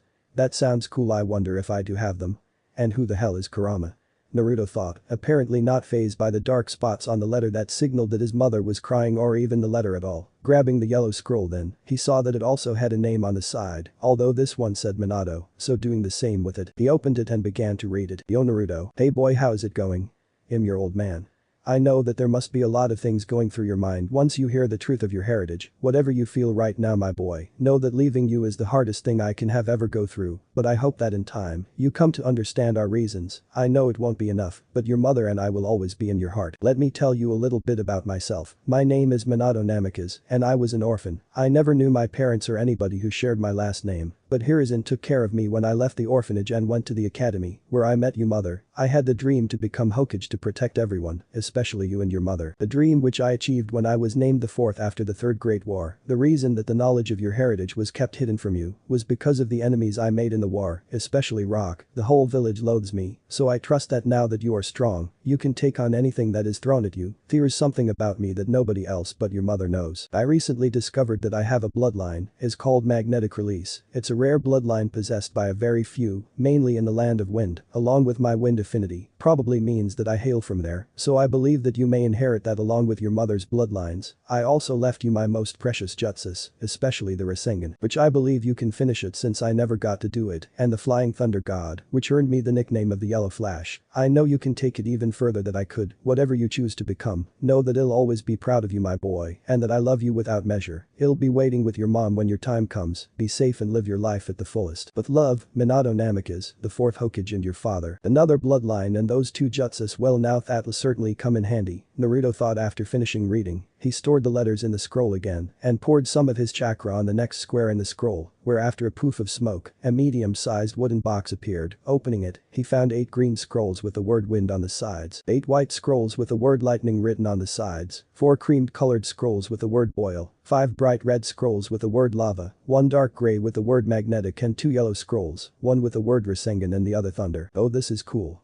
But I probably shouldn't try them until I show them to Big Bro, Naruto thought, storing them again. He then focused on the last square with the word inheritance, pouring some chakra into it. It revealed a scroll with instructions on how to gain access to his parents' estate and how to open the safe with all of their money and most precious possessions, and his mother's katana with its sheath. Storing everything on the scroll and sealing it again, he went to his wardrobe where he moved his shoes out of the way and removed a piece of wood to hide the scroll in the hole below it. Moving back to his bed, he took his shoes and jacket off, laid on his bed and just stared at the moon, trying to understand just what the hell were his feelings towards his parents, until sleep eventually caught up with him and dozed off. Inside his mindscape, the 12 Wings was silently watching everything through its container's eyes, deciding not to interfere and just let him figure everything out by himself. The dragon then closed its eyes, and before sleep claimed it as well. It thought, if he doesn't figures out what are his feelings for them, he'll need to step in before our curse seizes the confusion to claim him. Makoto Uchiha was pacing around her home like crazy. She was going mad on her head trying to find a way out of this mess, and she knew that she had to choose between her family and her village. On one hand, she didn't really care much for her clan. She has grown bitter towards them since she was a child. She hated to see how her clansmen treated others and hated how she got a reprimand every time she hung out with people outside her clan. But even so, her 2 sons were also part of the clan, and they were her life. But the thought of sacrificing innocent people in a civil war, just to show that they were the strongest clan, was unbearable. Damn it. What do I do? What do I do? Mikoto thought while trying to calm herself. Going to her backyard, she sat on the steps that led to the grass and stared at her younger son, training with shuriken. Fugaku is even trying to turn Sasuke like him, an arrogant little prick. Doesn't matter how much I try to make Sasuke understand that he can be his own person. He only cares for Fugaku's acknowledgement, she thought bitterly. She hated to see her younger son like this. Mikoto, breaking out of her troubled thoughts, she turned around and saw her husband walking towards her, with a small frown on her face. She bid a good morning to him before he said, "Come, Itachi is waiting." Getting up, she followed Fugaku to a room where Itachi was waiting for them, kneeling in front of him. He took on a kneeling position as well and said, "Good morning father and mother, what is it that you wish to discuss with me?" Itachi loves the village more than he loves the clan. I know that he won't go along with this, not willingly. Mikoto thought with worry at the idea of her son being forced into this madness. She then looked at her husband with a hint of hate before he explained. Itachi, your clan needs you. You've seen how the Hokage and his elders treat us, putting other clans ahead of us, co-founders of this village, denying our right at the Hokage seat. The clan, your family, cannot take this anymore, so we are going to act. Fugaku, strangely, was showing a little bit of eagerness. I knew this would happen. Itachi kept his gaze to the ground, as if processing the information he just received. Looking up at his father's eyes again, he replied with an expressionless look, "I understand father, what is it you wish me to do?" "What? This can't be happening and not him too please." Mikoto was shocked at hearing her eldest son seemingly agreeing with the plot, with a small smirk on his face. Fugaku said to his son, "Now that you've reached the Anbu captain rank, you only answer to the Anbu commander and the Hokage, so for the time being, just inform us of everything you see around, especially when you guard Hiruzen. When the time comes to make our move, I'll tell you what's next." Getting back on his feet, he looked down at Itachi, waiting for his answer. Itachi stood up and turned to leave, but before he did, he looked back over his shoulder, and with a small nod, he said, "I understand." He then left the room with those words, followed shortly by Fugaku. Mikoto felt despaired now, she could only look at the ground, and with a small tear on her cheek, she thought, no, this can't be happening, damn it. What do I do now? She desperately grabbed her hair trying to stop the headache, thinking of a solution. She was able to come up with an idea. I can't betray my children, no matter what they're my family, and I cannot let them fall through this path. But, heading to her kitchen, she sat on a chair and looked at the sky through the window, thinking, but I can at least warn Hiruzen, even if it is my family, the village does not deserve this, but how do I do that? I'm sure Fugaku knows I'm not okay with this, so he'll be keeping an eye on me. She dug her brain hard trying to come up with a way to warn the third, until it finally hit her, Naruto. She then quickly made her way to the bedroom and wrote on a small paper sheet, and after finishing, she folded it and applied a seal. She then got back to her kitchen and prepared 2 small lunches. Makoto knew who the boy was, of course. He looked exactly like his father at his age. She was best friends with Kushina and had a crush on Minato when they were young, but was a good friend to him as well. She could not take care of the boy because it would raise suspicion, so she put Itachi on the task. She felt relieved when Itachi began proclaiming that Naruto was his little brother. Just like Sasuke, only she knew that of course, once in a while, she would go and visit the blonde and spend some time with him. The boy even developed a crush on her, which she found cute, though being around the boy made her strangely excited. But since Fugaku knew of her visits to the Jinchuriki, he says nothing about it since he knows of the boy's parents and Makoto's friendship with them, so he has no reason to suspect. As close to Hiruzen and usually spends time with him in private, so he can deliver my message, and Fugaku would not suspect anything. I'll have to leave Itachi's involvement out. I can't let anything happen to him. I'll just warn Hiruzen of the turmoil in the clan. Packing everything she needed, she went and gave Sasuke a small kiss on his forehead and soon later, took off to find the blonde. I just hope everything works out in the end. Naruto was laying on the ground, panting hard. He just finished training some taijutsu moves that has been doing since the morning. Since the academy was just 2 days to start, he wanted to get sharper at everything he learned in the 3 years has been training with Itachi and the 12 wings, so that he can have a head start. Oh shit, maybe if I show that I'm better than the academy students, the old man will let me graduate earlier, or even skip the academy altogether. Standing up, he grabbed some water from the river and refreshed his hair and face. Hello Naruto. He suddenly heard his name being called by an angelical voice. Turning around, he felt his heart skip a beat at seeing his crush, Mikoto Uchiha. Oh yeah, he had a big ass crush on the Uchiha matriarch. Don't get him wrong though, he liked Kat, Anko and Hana as well. But Mikoto's lovely attitude and cooking just made him develop a crush on Itachi's mother, even more so when she once in a while came to spend some time with him. What? Is his hair and eyes glowing? She thought while looking at his hair and eyes. She then asked, Naruto, sweetie, why is your hair and eyes glowing? Are you alright? She kneeled down to comb his hair with her fingers and looked directly at his beautiful glowing blue eyes, feeling strangely swayed by them. Gulpai it was one of the CH changes the 12 wings did T to me Miko M8. Don't worry IJ just have to hide the changes to other people though. I guess I was so caught up with ma training that I didn't realize you were here Naruto said with a mad blush and a heavy stutter due to seeing her so close to him, as well as the feel of her soft hands brushing his hair so delicately. Standing up and fighting her blush down, Mikoto looked at the side while taking her hand to her chest and said, oh alright we will. It does look as striking and amazingly beautiful. But if you say that is alright then I'll believe you, she said, giving him a gorgeous smile while having a battle within herself. Geez Mikoto, what the hell is wrong with you? Has a kid. Although hell grow up like his father, damn it, shut it. Alright so what you doing here Miko? Not that I'm complaining though Naruto said with a nervous laugh. Regaining her composure, Mikoto remembered the reason of her visit and responded, what? I can't come to visit you any longer. She said with a playful hurt tone on her voice, smiling at the boy's quick refusal waving his hand furiously to the sides. She then continued, I'm kidding sweetie, don't worry, I came to bring you this. She pointed to the lunches she brought, so come on. Let's go and eat them. She grabbed him by the wrist and took him to the side of the river, where they sat down resting below the shadow of a tree and started eating peacefully. That was great Miko. I love your food. It's the best.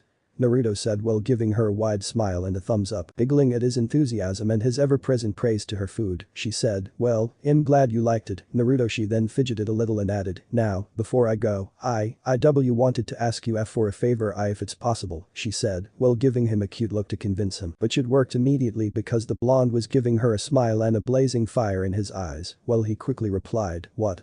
Of course Miko. Whatever it is.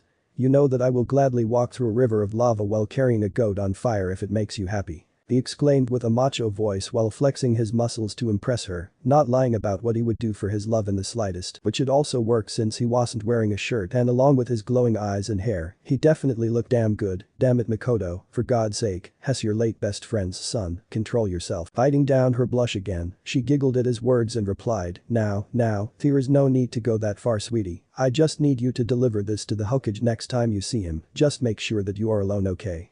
It's very important that not even the Anbu are present, okay? She handed him the folded sheet. You can count on me Miko. I'll make sure to deliver this to the old man when we're alone, but it's everything alright?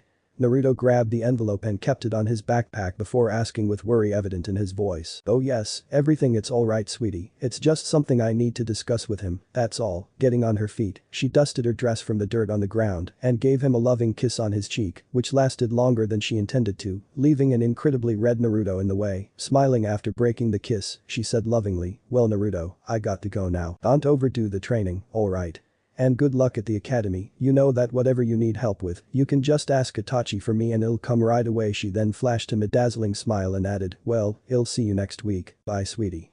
She waved at him and left with a blush on her cheeks while thinking, I just hope that Hiruzen will be able to ease the clan. Damn Shesuu beautiful yo, Naruto thought while touching the cheek that Mikoto kissed, deciding to call it a night. He picked up his stuff and walked home, thinking about a dark-haired beauty on the way back home. Three figures walked towards the Hokage tower. They were on a meeting with the civilian head counselor when an Anbu interrupted the meeting, saying that they have been summoned by the Hokage to discuss an urgent matter. What could be so important to call us at this hour?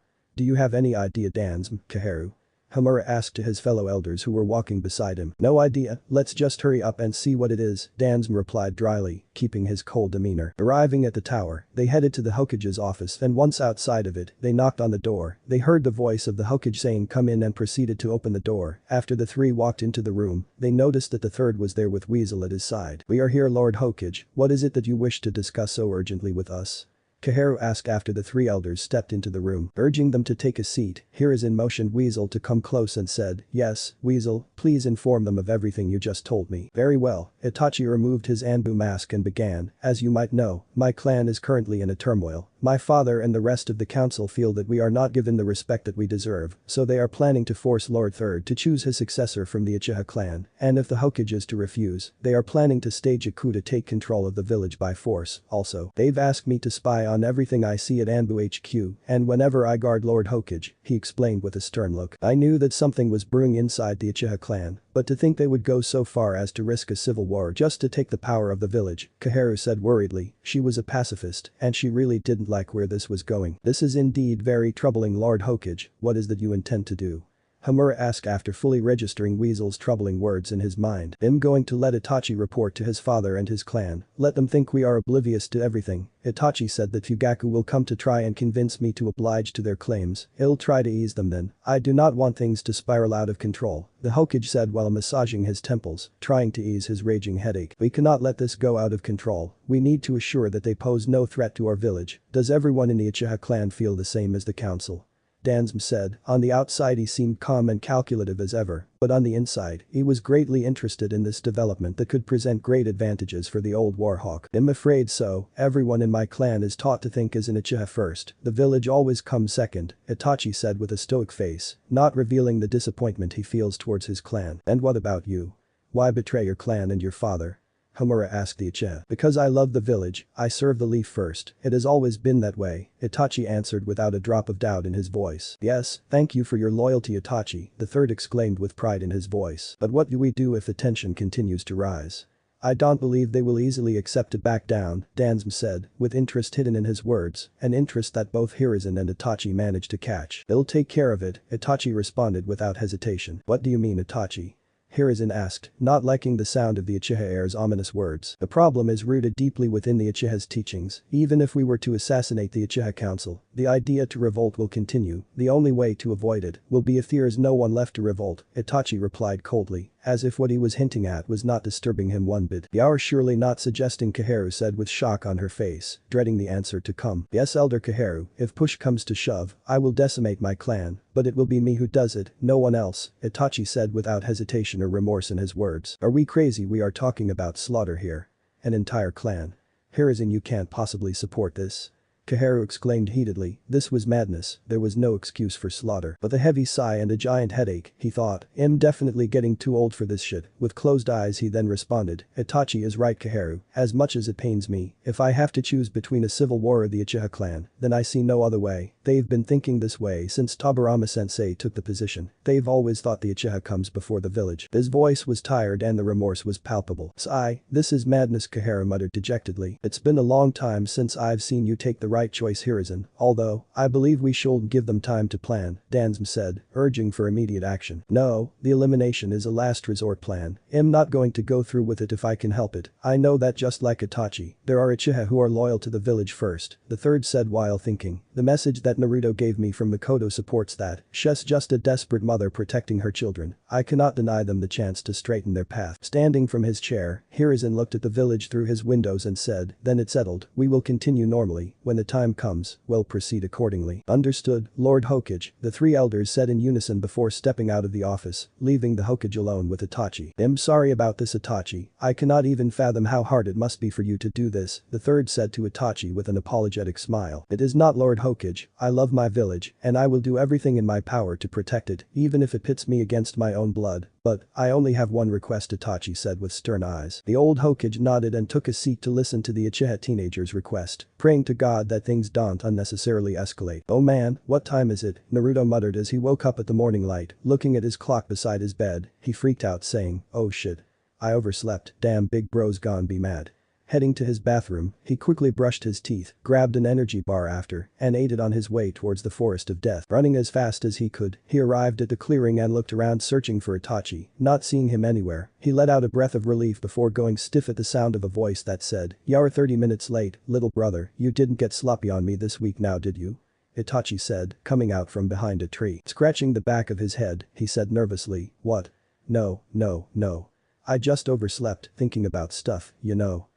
Haha, okay, it'll give you a pass for today, Itachi said while approaching him. He then sat down on the grass and asked Naruto, so, did you spoke to the Hokage about your parents? Sitting down on the grass as well, Naruto replied, yeah, I spoke with him, and yes, the fourth and the Jinchuriki of the 9 tails were my parents. Looking down at the ground, he grabbed a scroll from his backpack and channeled some chakra into it, making the scroll open. Naruto then began to get all the contents out of it while saying, this is what they left me. They also left me their house, but I really have no interest in living there, I'll just go and take the stuff I need from the library and the vault. I see, Itachi muttered before seeing the square with the word letters written on it. He figured that both Minato and Kushina left him some letters. Knowing his inner turmoil regarding his parents, he asked, did they wrote you some letters?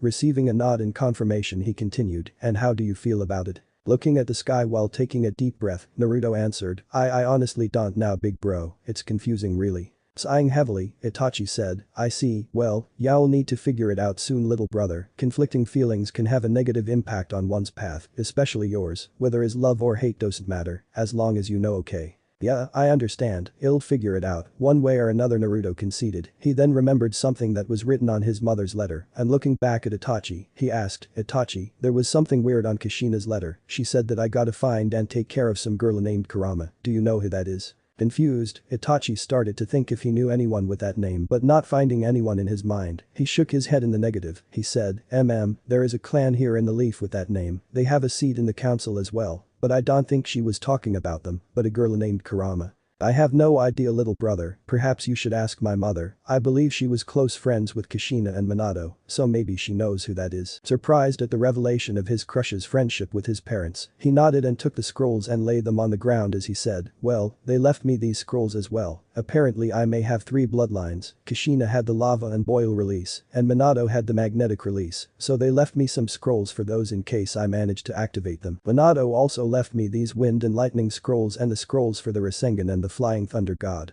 Naruto said, excited at the last 2 legendary jutsus. Well now, that is impressive, the magnetic release is one of the rarest bloodlines there is, but we won't know if you have them until the next few years, bloodlines like those usually activate on the user's teenage years, so we'll focus on the wind jutsus for now, the Rasengan and the thunder god will have to wait. The Rasengan is an A rank jutsu, so when you manage to perfect everything I've taught you, we'll work on that one, the thunder god though, that's an S class, so until you've perfected the Rasengan and everything else, you can focus on that. Alright.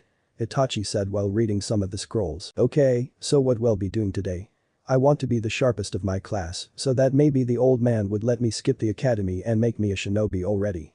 Naruto said while pumping his fist at the air with an ass-kicking look. Standing up, Itachi let a small chuckle at the blonde's excitement and replied, now, one step at a time Naruto, I was actually going to tell you that you're gonna have to lay low, don't get too much attention to yourself little brother, you're already a Chunin level ninja, so you'll have no trouble with school, but keep it low, okay?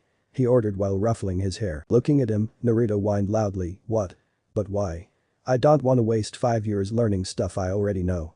I wanna go on mission and kick some ass, you know. Looking at him dead on the eyes, Itachi hit Naruto's forehead with 2 fingers and said with a voice that left no debate, now little brother, take this as an order from me, deception is a shinobi's biggest weapon, there is no need for you to show everything you know so early in the game, so keep a low profile, okay? Huff, 8, I'll do as you say then, Naruto said with a pout while massaging the spot that Itachi hit. They then proceeded to train on Naruto's jutsus and one of the wind jutsus that his father left him. The training went on for almost 5 hours, and now both of them were eating lunch. Getting ready to begin his shift, Itachi ruffled Naruto's hair and said, well I gotta go now, little brother, so rest for the remaining of the day, so you can be fresh for tomorrow, okay? Receiving a nod from the blonde, he began to walk away, but before he was gone, he looked back and said, I believe my other little brother, Sasuke, will be in your class too, so do me a favor and try to befriend him, okay? That's a lone wolf like you so I believe you two would make good friends, and who knows, if you two become best friends, you might be able to see my mother more often. Itachi then left with a chuckle at Naruto's red face. Turning around, Naruto picked his stuff up and headed home while thinking dreamily, can't deny that would be cool though. The academy's grounds were filled with children waiting for the beginning of the semester, while the parents were glaring hard at the blonde Cricky, who was sitting on a swing hanging from a tree. Not that he was giving them a damn though. Man 5 years in this place, what a drag, Naruto thought while the pineapple head boy sneezed, mumbling something about somebody stealing his catchphrase. He then heard his name being called by a familiar loving voice, and after turning around, he saw his crush, looking as beautiful as ever, Maiko. You're here to see Sasuke off? Naruto said, excited as always to see the most beautiful woman in the world for him. Well, and to see you off as well sweetie. This is the beginning for my 2 boys to become men she said while giving him a hug. She then rested her hands on his shoulders and said, I hope that you learn a lot and that you become the fine shinobi I know you'll be sweetie. And I also hope that you and my Sasuke become friends, that way you can have an excuse to come visit more often. She then gave him a kiss on the forehead and said goodbye, leaving a dopey blonde behind. Getting out of his stupor, Naruto heard the bell ring and immediately headed towards his classroom. Once there, he headed to an empty seat near the window, and after he sat on his spot, a raven-haired boy with a familiar face sat next to him soon after he claimed his seat. This must be Sasuke, he looks like a dick, Naruto thought. He then surveyed his surroundings and saw Kiba who was looking at him with a challenging look. He was sitting next to the boy called Shino, who gave him a nod, and a cute blue-haired girl with a cream-colored hooded jacket Negelected, who was looking at him through the corner of her lavender-colored eyes with a mad blush all over her face. He saw that even on their first day, there were already girls looking at both him and Sasuke with dreamy eyes. A pink-haired girl was looking hard at Sasuke, while a blonde-haired girl was looking hard at him. Great, fangirls. His thoughts were cut short though, when the door of the room was opened. "Hello everyone, my name is Iruka Yamino and I'll be your sensei for the next 5 years," the teacher, now identified as Iruka, said before trailing off on all the things that they were to learn for the remaining of their stay in the academy. With a heavy sigh, Naruto looked through the classroom in boredom when he suddenly locked eyes with Sasuke. The two narrowed their eyes at each other and entered into a small staring contest before both boys looked the other way with angry grunts. Looking back at the window, Naruto thought, annoyed. 5 years here, yeah, this fucking sucks. It was a cold night in the village hidden in the leaves. The village was quietly resting, unaware of the horror story that will occur on the next few days. A lone figure was currently standing in front of a large boulder at the foot of a hill, just on the outskirts of the village. The figure formed some hand signs that soon broke the barrier surrounding a door. The figure opened it, and it revealed a dark tunnel that led to an underground base, where as soon as he walked into the first lit room, two masked figures appeared and kneeled before him. "Lord Dansm," the two figures said in unison. "Let's go," Dansm replied dryly while not even looking at the two. The trio began walking further into the room until they passed through another door that led them to a corridor that he walked through with the two masked men behind. As Dansm walked, the old-timer asked, "It's everything in order?" One of the masked men replied, "Yes sir, the group you selected is ready to move as soon as you give the word. 4-man unit as you ordered, all of them with medical training." "Very well," Dansm replied while looking at the front. After receiving the dossiers of the squad mentioned and giving his approval, he continued his way towards the war room of the root base, and while walking, he asked, "I trust that Rick and Terai are back?" "Yes sir, they are already waiting for you in the war room," the root ninja replied. After a few more minutes of walking inside the maze of the base, they arrived at a large metal door, and after the old man opened it, looked at his two most trusted soldiers and personal guards, dutifully waiting for him inside, Rick and Terai, turning back at the two other ninja that were escorting him. He ordered them to leave the room and took his place at a seat that looked like a throne in front of the war table, while the two root members took a kneeling position in front of their leader. "Report," Dansm said to his subordinates. "Everything has developed as you expected, sir. The Uchiha revolt is inevitable. With all the false threats done using the two elders Koharu and Homura, and the attacks done by our people infiltrated in the Leaf's regular forces, they have become paranoid and are soon to begin the first stage of their coup in approximately the next month," the root soldier with the codename of Rick answered. She had long silver hair with two medium ponytails on the front, two more on the back, and a few hair strands that covered the top of her mask. She also had an exquisite figure and was wearing a mask with the shape of a dragon's face. "Excellent," Dansm replied with an excited but barely noticeable smirk on his stern face. He then added, "What about Shisui Uchiha? Did you succeeded in our objective?" "Yes sir," Terai replied this time. He was wearing a cream-colored hooded coat and a mask with 3 red curved lines above both eyes. He then took out from inside his coat a jar containing 2 eyes with an onyx pupil. "We extracted Shisui Uchiha's eyes as you requested and put evidence that pointed at Itachi Uchiha as the responsible for the attack," he said while giving the jar with Shisui's eyes to Dansm. Looking at the jar on his hand, Dansm said to his two most trusted men, "Excellent job. Now that we possess the Manjukam Sharingan, we can begin to implant it in my blind eye," Danzu said. He then stood up from the throne and walked towards the exit of the room, with the two root ninja following behind. Without looking back, he added, "Be ready to move with the special team that we've prepared. Sarutobi has called on an emergency meeting, so it appears that Itachi will make his move now. Your job is to make sure that he follows through with his plan. As soon as he's done, we make our move." "Understood," the two soldiers replied robotically to the root head. "Is everyone ready to begin?" "Here is in Sarutobi, the third Hokage," asked those present in the room. "Yes," Dansm, Koharu and Homura answered in unison to the village's leader. "Very well, Itachi, please begin your report," the third said to the Uchiha Anbu captain who was standing beside him. "Yes sir," Itachi replied, walking to the center of the room. He began, "The situation has reached a boiling point since Lord Hokage's talks with my father proved futile. Now every Uchiha is preparing to stage the coup in the next month. As far as I know, my father will begin to look for allies in the coming weeks. The Aburam, Inyazuka and the Kurama clans are the prime candidates. They believe that they can convince them to join the coup with the promise of more power and say on the village's matters. I don't think that other clans will join them," Koharu said. "Indeed, the Inyazuka are loyal to the village and would never go with this. The Aburam are reserved, but their relation with the Uchiha clan is formal at best, so they won't risk so much for a clan they barely have contact with, and the Kurama are too weak to pose any real threat, even if they were to participate, which I doubt they will," the third explained. Feeling confident of the loyalty that most of the clans have towards the village. Indeed, I think that my father and the rest of the council know this as well. That's why in the last 2 years since this started, they have been making sure to turn every Uchiha to their beliefs. I'm probably one of the last few who fights for the village first, Itachi replied, with a distant tone in his voice. Then we have no other choice. We must act now, Lord Hokage, before the rest of the village gets dragged into their foolish crusade. Dansum replied with an urgency that did not go unnoticed by the other experienced shinobi in the room. Just what the hell are you up to, Dansum? The third thought, knowing very well that his old rival was scheming something, closing his eyes and massaging his temples, Sarutobi said with a pained voice, yes, I'm afraid that we must take action, sighed Itachi. Are you really willing to go through with your plan? Itachi closed his eyes for a moment and after a few seconds, he opened them and with a stern voice that carried no doubt, but with pain clear in his eyes, he responded, yes Lord Hokage, I see no other way. My clan's ambition will end up hurting the village more than help it. I will carry out the extermination of the clan myself. Forgive me Hashirama-sensei, the Hokage thought with sorrow at the idea of giving the green light to the massacre of one of the founding clans of the village he swore to protect. We will be forever in your debt, Itachi. You truly are the greatest example of the will of fire side, do we all agree?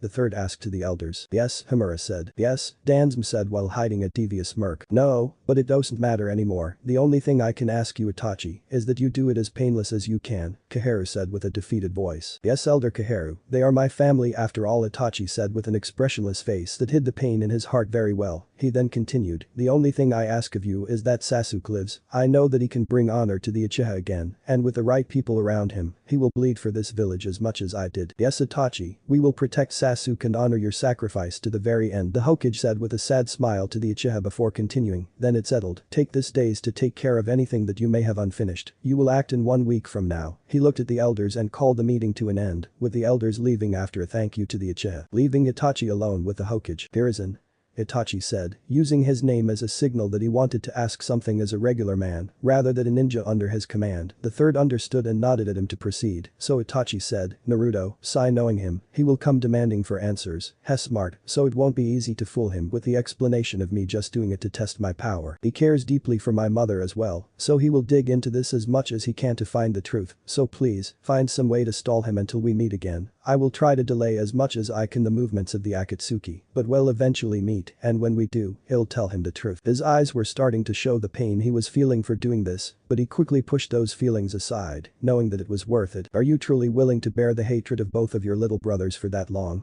Hiruzen asked Itachi in a sympathetic way. This was what pained the old Hokage the most, the hatred that will no doubt grow in both Naruto and Sasuke. It's something that disturbs him greatly. Looking to Itachi, who was looking down at the ground, the third widened his eyes and felt his heart breaking for the first time in years at seeing a lone tear fall from the ever-expressionless Uchiha's face to the ground, looking up directly at the old-timer's eyes. The raven-haired teenager said with conviction and utmost love, if it means that both will be safe and will be able to make their dreams come to be, then yes, after all, they are my dream, and I know that if they both build a bond, it will take them further than anyone else has ever got. Itachi then got serious again and added to the Hokage, also, be wary of Dansum. The death of Shisui was not my doing, but whoever did it left a good trail back to me, and I can only think of Root to do something like that. Has always been interested in the Sharingan. Turning towards the door, Itachi prepared to leave, but stopped when he heard his leader say, I may not be able to ever say this in public or to reveal the truth of the massacre, but know this, Itachi. The Uchiha turned his head to look at the Hokage when he said, you are the greatest shinobi this village has ever given, don't ever forget that. The third exclaimed while bowing to the Uchiha teenager, showing him how grateful he was at Itachi for such immense sacrifice. Giving him a nod in thanks, Itachi left the room soon after, leaving a third Hokage to look at the sleeping village while thinking somberly, what a sad day.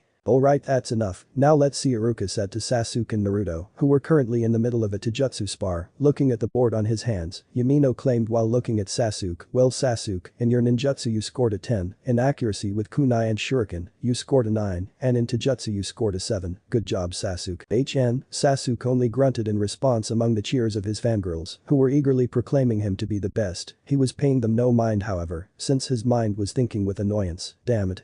We've been 2 years in the academy, and the dobe's been holding back on everything, you're not fooling me, Naruto. Looking at Naruto then, Iruka revealed his scores. Now Naruto, well, in ninjutsu you scored a 7, in accuracy with kunai and shuriken, you marked another 7 and taijutsu an 8, not bad, but you can do better, so keep training, he said with a little bit of disappointment in his voice. Yes Iruka-sensei, Naruto replied among the cheers of his fans, encouraging him to do better while thinking grr, I hate this, damn it. Having to act like a regular Joe. Hold it Naruto, just 3 years more thou, I think the team knows that I'm holding back. Alright class, you are dismissed for the day, remember to train your taijutsu skills since we'll keep sparring for the rest of the week, Haruka said to the already fleeting kids who didn't even listen to him. Sigh, kids, he mumbled tiredly. Man, this seriously sucks. And I can't even use the shadow clones cause the old man won't lem.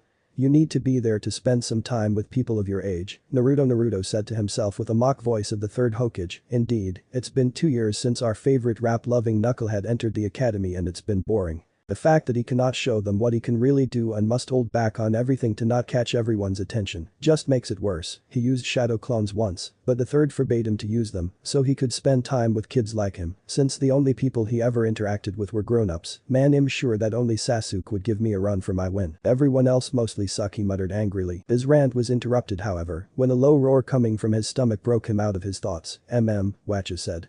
He asked his stomach that strangely roared back as if answering, Ichirika's huh?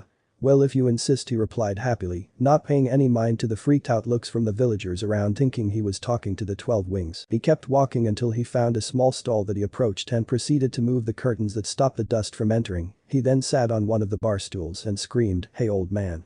Your favorite bottomless pit just arrived, fool. Soon after his greeting, a sound of stuff falling to the ground followed by some curses was heard before a middle-aged man popped his head out and said, wah. Oh, Naruto my boy, how are you? How was school today, huh? Tuchi Ichiraku replied with a wide smile aimed at his favorite costumer. Good thanks. And school was boring as usual, Naruto replied with a huff and a pout before continuing, anyways, I'm hungry. You know what to do old man. He enthusiastically exclaimed. Haha, alright, let me go and make you your food am. Come, Naruto is here. You've been waiting for him all day, so come and keep him company while I make his food, Tucci screamed and then chuckled when he heard a squeal, followed by a curse and the sound of someone running on the back. The 14-year-old brunette girl with brown eyes appeared from the back of the stall, screaming at the veteran chef, Dad. Shut up. Wow, what if she suddenly noticed that Naruto was there, watching the scene with amusement, seemingly enjoying the girl's distress. Oh. Nah Naruto. Hi. Sorry about that how was school today? She nervously said, trying to change the subject while putting both arms behind her back, fidgeting her fingers and wearing a mad blush on her cute face. Haha, she's so damn cute when she gets all flustered, though can't deny she's growing up, Naruto thought, while looking at the 2 mounts that were starting to show beneath her upper clothes. Shit, stop looking you fool. Damn hormones, he reprimanded himself then, shaking his head from such lecherous thoughts, he replied while scratching below his nose, yeah, well it was boring, I really can't wait for the end of the damn academy so I can go on missions and kick some ass like my big brother Itachi. He said while jumping on his stool, flexing his muscles while doing poses that just made the poor girl more lost in her blooming teenage hormones. Was he checking me out, there? She gave a hopeful thought when she saw where his eyes were looking at a moment ago, lifting her arm and putting her finger on her lips, she responded, oh. Well, yes that sounds good but it's also very dangerous she said with worry in her voice, she wasn't very comfortable with her crush becoming a ninja. You don't have to worry about me ya? He exclaimed, giving her a thumbs up and a wide smile before adding, I'll be the strongest ninja that has ever lived so I can protect you and all of my precious people from anything that dares to harm you, y'all see. Naruto's voice was full of confidence and a fire in his eyes that showed his unrelenting determination. Yes. He cares about me. Am thought while mentally jumping with happiness after hearing her crush's words. Soon enough though, his first bowl was done and she brought it to him. Haha, well thank you for caring about us Naru, I know that you'll become strong. Here's your bowl, she said with a happy smile on her face and a small blush on her cheeks. Haha, can't believe me, a 10-year-old can make a pretty 14-year-old blush like that, Naruto thought with amusement, giving her a warm smile back. He grabbed his bowl and said, of course I care, Aya. You can always count on me. Thanks. He then began to happily devour bowl after bowl of the delicious food fit for any god. Ma, Naruto so young and already a master at wooing a lady, you certainly have grown, a silver-haired male wearing a standard Junin uniform, a mask that covers most of his face, and a leaf headband that covers his left eye, leaving only the right one visible said, while taking the stool next to the blonde Jinchuriki. Both Am and Naruto blushed at the comment, making Am excuse herself to the back of the bar to bring the Junin's order, along with the blonde's next bowl. Naruto just looked at his bowl, while trying to hide his blush from the silver-haired Junin before saying, I don't know what you're talking about. Haha, sure thing little one, sure thing, Kakashi answered amusedly to his surrogate son. A year ago, Kakashi left the position of Anbu commander and took on the position of Junin again, per request of the third Hokage, since it was the Hokage's wish that Kakashi would take on as sensei of Naruto and Sasuke's team once they graduate, as the third wanted to put the two of them in the same team, and Kakashi was the best suited for the job as their sensei, which he reluctantly accepted. Not because he disliked the boys in any way, Kakashi was very fond of the blonde Jinchuriki. While Itachi took on the job as his big brother, Kakashi took on a more father-like place in his life. After he left the Anbu Corps, he began to take more care of the boy. Eventually Naruto trusted him as much as Itachi, revealing everything that had happened in his life, including his talks and training with the 12 Wings and Itachi, that he knew who his parents were, much to the surprise of the copy ninja, and the sadness of the revelation about Naruto's bitterness towards his parents, which he could completely understand where the boy was coming from, but he still felt bad for his late sensei and wife, since their decision to make their son a Jinchuriki ultimately led said boy to not even consider them as relatives, and when it came to Sasuke, he certainly saw great potential in the boy. He knew that the only obstacle that Sasuke could have would be the Uchiha arrogance that led them to relate too much on their eyes, but take that away, and you have a shinobi capable of great things. The reason for why he wasn't too convinced with this team was because it was meant to be the next generation of Team 7, a number that has been haunted by both greatness and tragedy. The first generation was led by none other than Tobirama Senju, the second Hokage, and had as members Hiruzen Sarutobi, Kaharu Udatane, Hamura Midokado, Danzum Shimura, Kagami Uchiha and Torifu Akamichi. The team produced a Hokage in Hiruzen Sarutobi, but was struck by tragedy after a mission that cost the life of Kagami, who was one of the few that Danzum truly trusted. After Kagami's death, the team became hostile towards each other, and after the death of the second, got disbanded. The second generation of Team 7 came to be after the induction of a 3-genin squad led by a Junin as a standard model. It had Hiruzen Sarutobi as squad leader, and was comprised by Tsunade Senju, Jiraiya and Orochimaru. The three went on to reach levels above almost all but the Cage. They got dubbed as the three legendary Sannin by Handsome of the Salamander during the Second Great War, and became feared throughout the lands, until Orochimaru was caught experimenting on civilians and betrayed the Leaf Village, becoming one of the most dangerous missing nin in shinobi history. The third incarnation of the team was led by Jiraiya of the Sannin, and was comprised by Minato Namikaze, Fugaku Uchiha and Aiko Kurama. The team produced yet another Hokage in Minato, but was struck by tragedy again when Aiko was captured and brutally murdered by a cult. Fugaku had made an arrogant mistake that almost got everyone caught, but Aiko took a bullet for her team and paid the price. Her death caused hostility between Minato and Fugaku, and not even when the former became Hokage disappeared, it grew even more. The fourth and last generation of Team 7 was led by Minato Namikaze, and it consisted of Kakashi Haddock, Rin Nahara and Obito Uchiha. The team produced another legendary shinobi in Kakashi, but Obito perished in battle during the Third Great War, and Rin was killed by Kakashi when she defected to Mist. Hoping that the tradition would break with the next incarnation, he finished his bowl and said to Naruto, "Now, I have a message from Itachi to you." He then gave a folded sheet of paper to the blonde and bid goodbye. Oh, okay, well, see you later pa.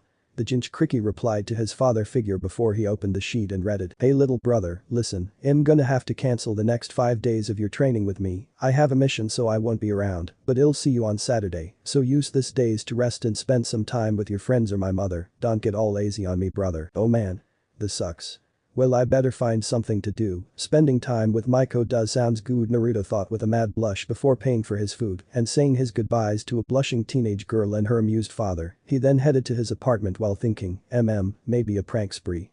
Yeah. I haven't made as much pranks as before, better make sure my handlers are not getting rusty. Makoto Uchiha was a mess. She could feel the tension building inside her home and her clan, and she was getting worried by the second. It has been 2 years since her husband's plan on taking over the village had been set in motion, and despite the honest efforts from the third Hokage to quell the hostilities, the arrogance of her clansmen prevailed, and now they are to stage a coup in a month's time. She was devastated. Her eldest son Itachi just seems colder and colder as the days go by, since he accepted the task of spying on the village's leadership, and her youngest son seems to be stressed about the clear indifference that Fugaku was giving him. Her relationship with her husband was now practically inexistent. She pleaded, hell, she even begged on her knees to stop all of this, if not for her, for the sake of their sons. But the only reply she got was, "This is for our sons Makoto, for all the Uchiha," and then he just left and kept brewing the conflict between the village and her clan. Damn arrogant fool, she bitterly thought. And to make matters even worse, she was forbidden to leave the compound now. It's been almost a month since she had been able to leave, that asshole, treating me like a stupid prisoner. She was pacing around her home just thinking on what to do. She wanted to speak to Itachi to try and understand just why he would go along with this mad plan, but he apparently left the village on a mission and would be gone for a few weeks. She was very worried about her eldest son as just a few days ago, Shisui Uchiha, Itachi's best friend and her nephew, was found murdered and had also lost both of his eyes. This caused tremendous alarm inside the clan, especially in the council since only they knew that Shisui had somehow unlocked the legendary Manjikam, so believing in the apparent way on how to unlock them, Itachi was put as the prime suspect. It even came to the point where he no longer talked to his father, aside from his report on the Hokage and his advisors. Heck, it had been weeks that even she had a normal conversation with him. Leaving her home, she began to take a stroll around the compound, and she was saddened by what she was seeing. There was just no joy around the clan anymore. The adults all seemed tense, and she could see that many were conflicted with the direction that the clan would be taking in the coming days, and the kids, instead of playing and running around, they were all being prepared to fight. It broke her heart to see the clan's future being manipulated this way, just to make a bunch of arrogant pricks feel good with themselves. She knew that a reign under an Uchiha with that kind of mentality would be oppressive, and it would take the village to a dark path. The kids of the future would be nothing but tools of war, and she hated that. She knew that as a shinobi you are exactly that, a tool to be used by your cage, but at least with the current system you had the chance to choose. A reign under an arrogant Uchiha would, with no doubt, take that choice away. Returning to her home after her small stroll around the compound, she turned to see the wall with the Uchiha crest painted on. She could still see the crack that had formed for the kunai that Itachi embedded after his confrontation with Fugaku about Shisui's death. She couldn't help but feel a bad omen at seeing the haunting image of her clan's crest split by a crack that could very well signal the future of her clan and the village. Ah, fuck Fugaku.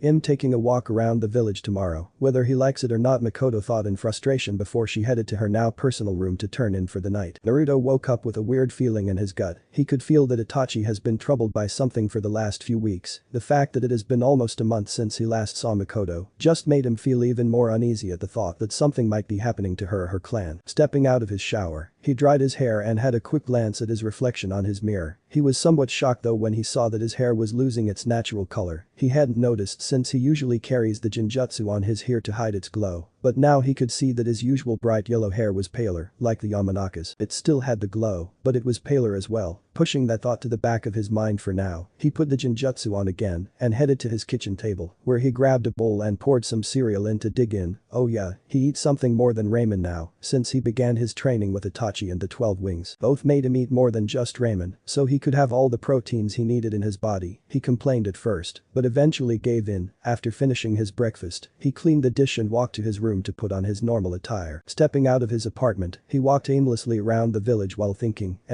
what to do? What to do? I really don't want to go to the academy today, so he made some hand signs and created a shadow clone with enough chakra to last the whole day. Giving his clones orders, he began to head towards the forest of death when the sight of a beautiful black hair caught his attention. Heading closer to the owner, he screamed happily, Maiko. What? The Uchiha matriarch turned around to see who was calling her name. She immediately recognized a boy, Naruto. She then surprised him when she forcibly took him inside a store and then created a shadow clone of her, waiting until she could no longer see the clone and the escorts that were assigned to her. She looked at the confused boy and said, sorry about that but my husband has some people guarding me and got tired of their presence. She gave him a kiss on the cheek before realizing that he wasn't supposed to be here. Naruto, why are you not at school?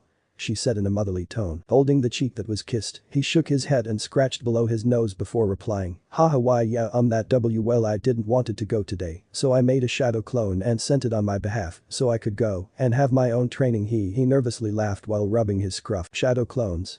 How does he knows that technique? Oh, right, Kakashi trains him now and then, she thought before she replied, well, I hope you don't do this too often, mister. She scolded the Jinchuriki who just shook his head nervously in the negative. She then continued, well, I guess that leaves you with some free time, huh?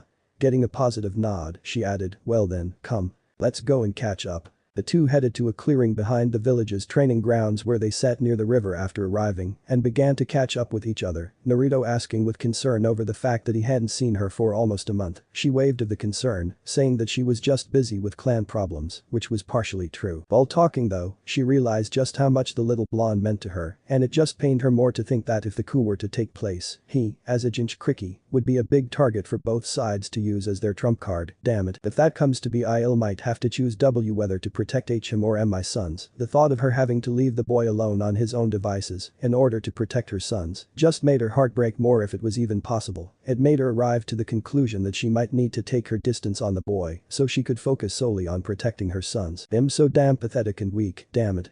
I am so sorry, and Naruto. Stealing her resolve, she stood up after chatting for a while with the boy that she holds so dear, said, "Well sweetie, I'm afraid I have to go back home now." So she looked directly at his gorgeous glowing blue eyes with that haunting golden slit that looked at her with such love that it made it nearly impossible for her to walk away, but managed to continue nevertheless. "Sweetie, I want you to know that I care so much for you, not just for who your parents are, but for the amazing person that you have become. Even after everything that you've been through, you're still so warm and kind, so please, whatever you do, whatever life throws at you, don't ever change, sweetie. This cursed world that we live in needs people like you to guide us towards a better world, so don't stop. Keep striving to protect those you love, for that is the only way towards true strength. Whatever happens, know that I'll always care." She hugged him tightly and gave him a long kiss on his cheek. She quickly said her goodbye and began to walk away without waiting for an answer, so he couldn't see that she was crying. When she was out of Naruto's reach, she muttered, "I love you, Naruto." Naruto was just standing there, frozen. Normally hearing that his crush held him so dear would make him scream in joy, but this time however, he knew that those words carried a sense of finality in them.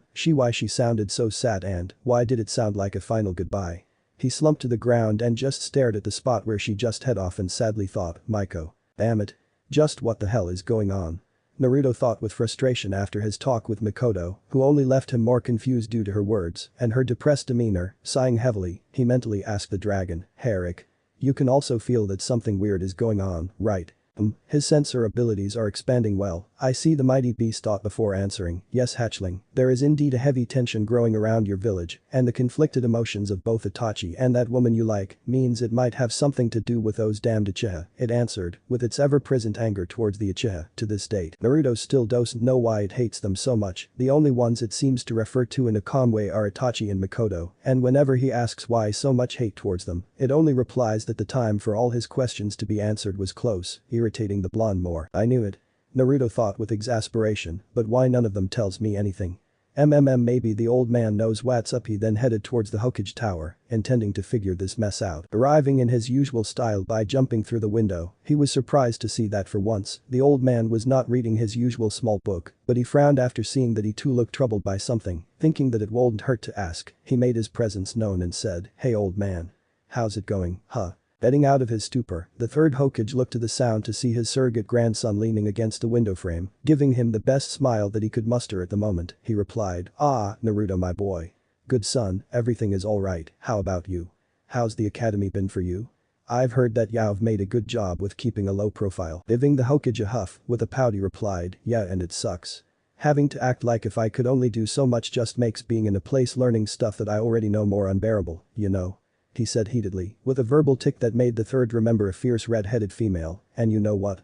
I think that Sasuke actually knows that I'm holding back," he finished. Raising an eyebrow, the old-timer said, "I already told you Naruto, it's for your own good. You need to spend some time with kids your age and whatever you mean by Sasuke knowing." Sitting on the couch inside the office, he looked at his leader and surrogate grandfather and responded, yeah, I know that, you say it every time." Taking a deep breath to gather his words, he continued, "Well, at first, I could see that like almost everybody in my class, he saw me as just an average ninja that enjoyed pranks too much, but as time went on, I could see that he grew more interested in me after one day I beat some bullies that were picking on a Haiku girl. I don't know if he saw me do it or if the girl spread the tale around, but immediately after that day, I could see that he became more wary of me.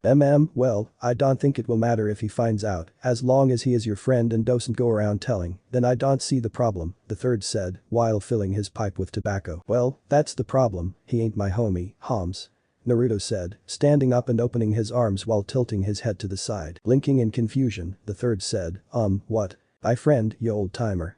He ain't that, yo. He's my rival at best," he said while doing complicated hand signs that not even the professor could understand. And here I hope that y'd stop listening to that garbage you call music," Hiruzen said, sweat dropping at the blonde's antics. "Never fool. The mighty is a poet. A visionary. I'm just waiting for his next album to drop so I can hear his amazing words that drive me forward with determination." The blonde Jinchuriki preached while dropping to his knees crying and I'm tears. Seeing that the Hokage's demeanor has lightened up a little, he regained his seriousness again and tackled the reason for his visit when he asked timidly, old man, can I ask you something?" Feeling his change of attitude weird, the Hokage responded with a raised eyebrow, "Sure my boy, you know you can ask me anything." He gave the blonde a grandfatherly smile to reassure him. Right, getting on his feet again, Naruto took a deep breath to gather his thoughts and said, well is he everything okay with the Uchiha clan?" Hiruzen started to feel his heart accelerating a bit after the question. Damn it, I need to keep calm or hell feel that something's wrong, tilting his head to the side as if confused. The third said, What do you mean, son? With a heavy sigh, Naruto responded, well, it's just that, I can see that big bro seems like more thoughtful than usual, you know.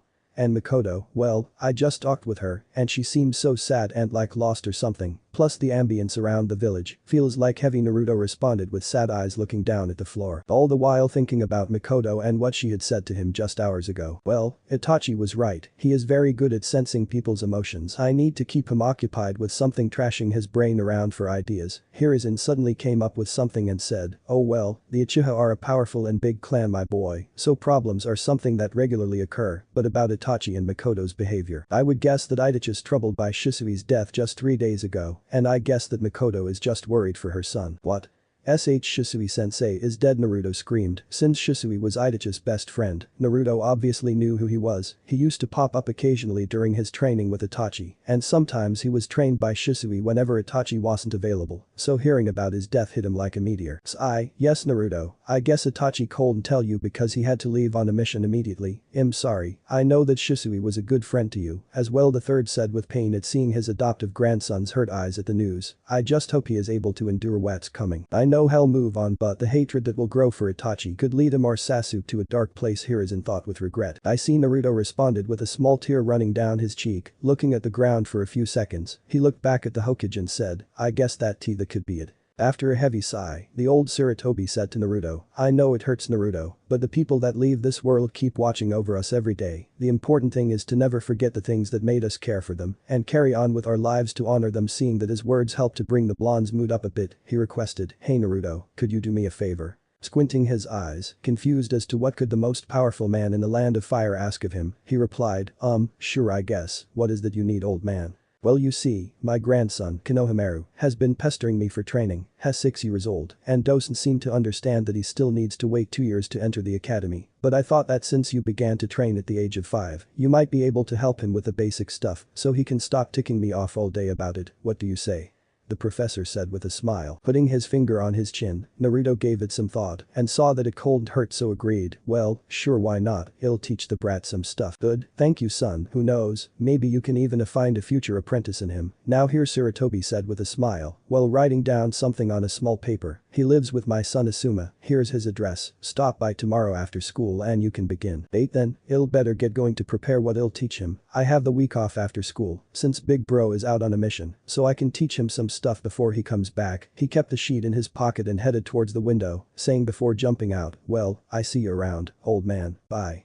With that, he took off towards his apartment, waving goodbye at the boy. Here is inside for the 1000th time in the week, and while blowing some of the smoke from his pipe, he thought, I'm going to have to ask Kakashi to be more pending with Naruto. If I can at least ease his pain a bit, he'll be able to honor, if just a little, Itachi and Makoto's sacrifice. Forgive me, Naruto, bringing his tired gaze down to the floor. The old Sarutobi took some minutes to clear his head and then returned to his paperwork. The plant-like figure was walking through a dark tunnel. The only thing that one could see was the Venus flytrap outline of his shadow. After a few minutes of walk, he arrived to a partially destroyed castle on the top of a hill. The castle was surrounded by mountains, and the heavy snow served to make it almost impossible for someone to stumble upon it unless you knew exactly how to get in. It was also protected by a magical barrier that stopped anyone and anything from teleporting inside. Walking through the giant wooden doors, he soon arrived to the main hall, a huge room with a lone throne at the top of some stairs that were at the opposite side of the room. Looking at the roof, one could see that the castle was the site of a major attack. Almost all the castle was destroyed, only the main hall had partially survived. The wall behind the throne was almost gone, and one could see the mountains and the moon from the large hole in the wall. The light of the moon was lighting the hall from behind the throne, but the partially demolished wall casted a shadow that managed to cover the throne and the top half of the stairs from view. Arriving at the foot of the stairs, the plant-like figure looked at the top and could see a lone slender figure wearing an armor that made him look like a warrior king, sitting with one leg crossed over the other. He was resting his head on his fist while resting the elbow on the armrest of the throne. At either side of the throne, there were two equally obscured figures. One appeared to be a tall man, while the other seemed to be a short-haired woman. After a few seconds, the person sitting on the throne spoke with a playful voice. Oh.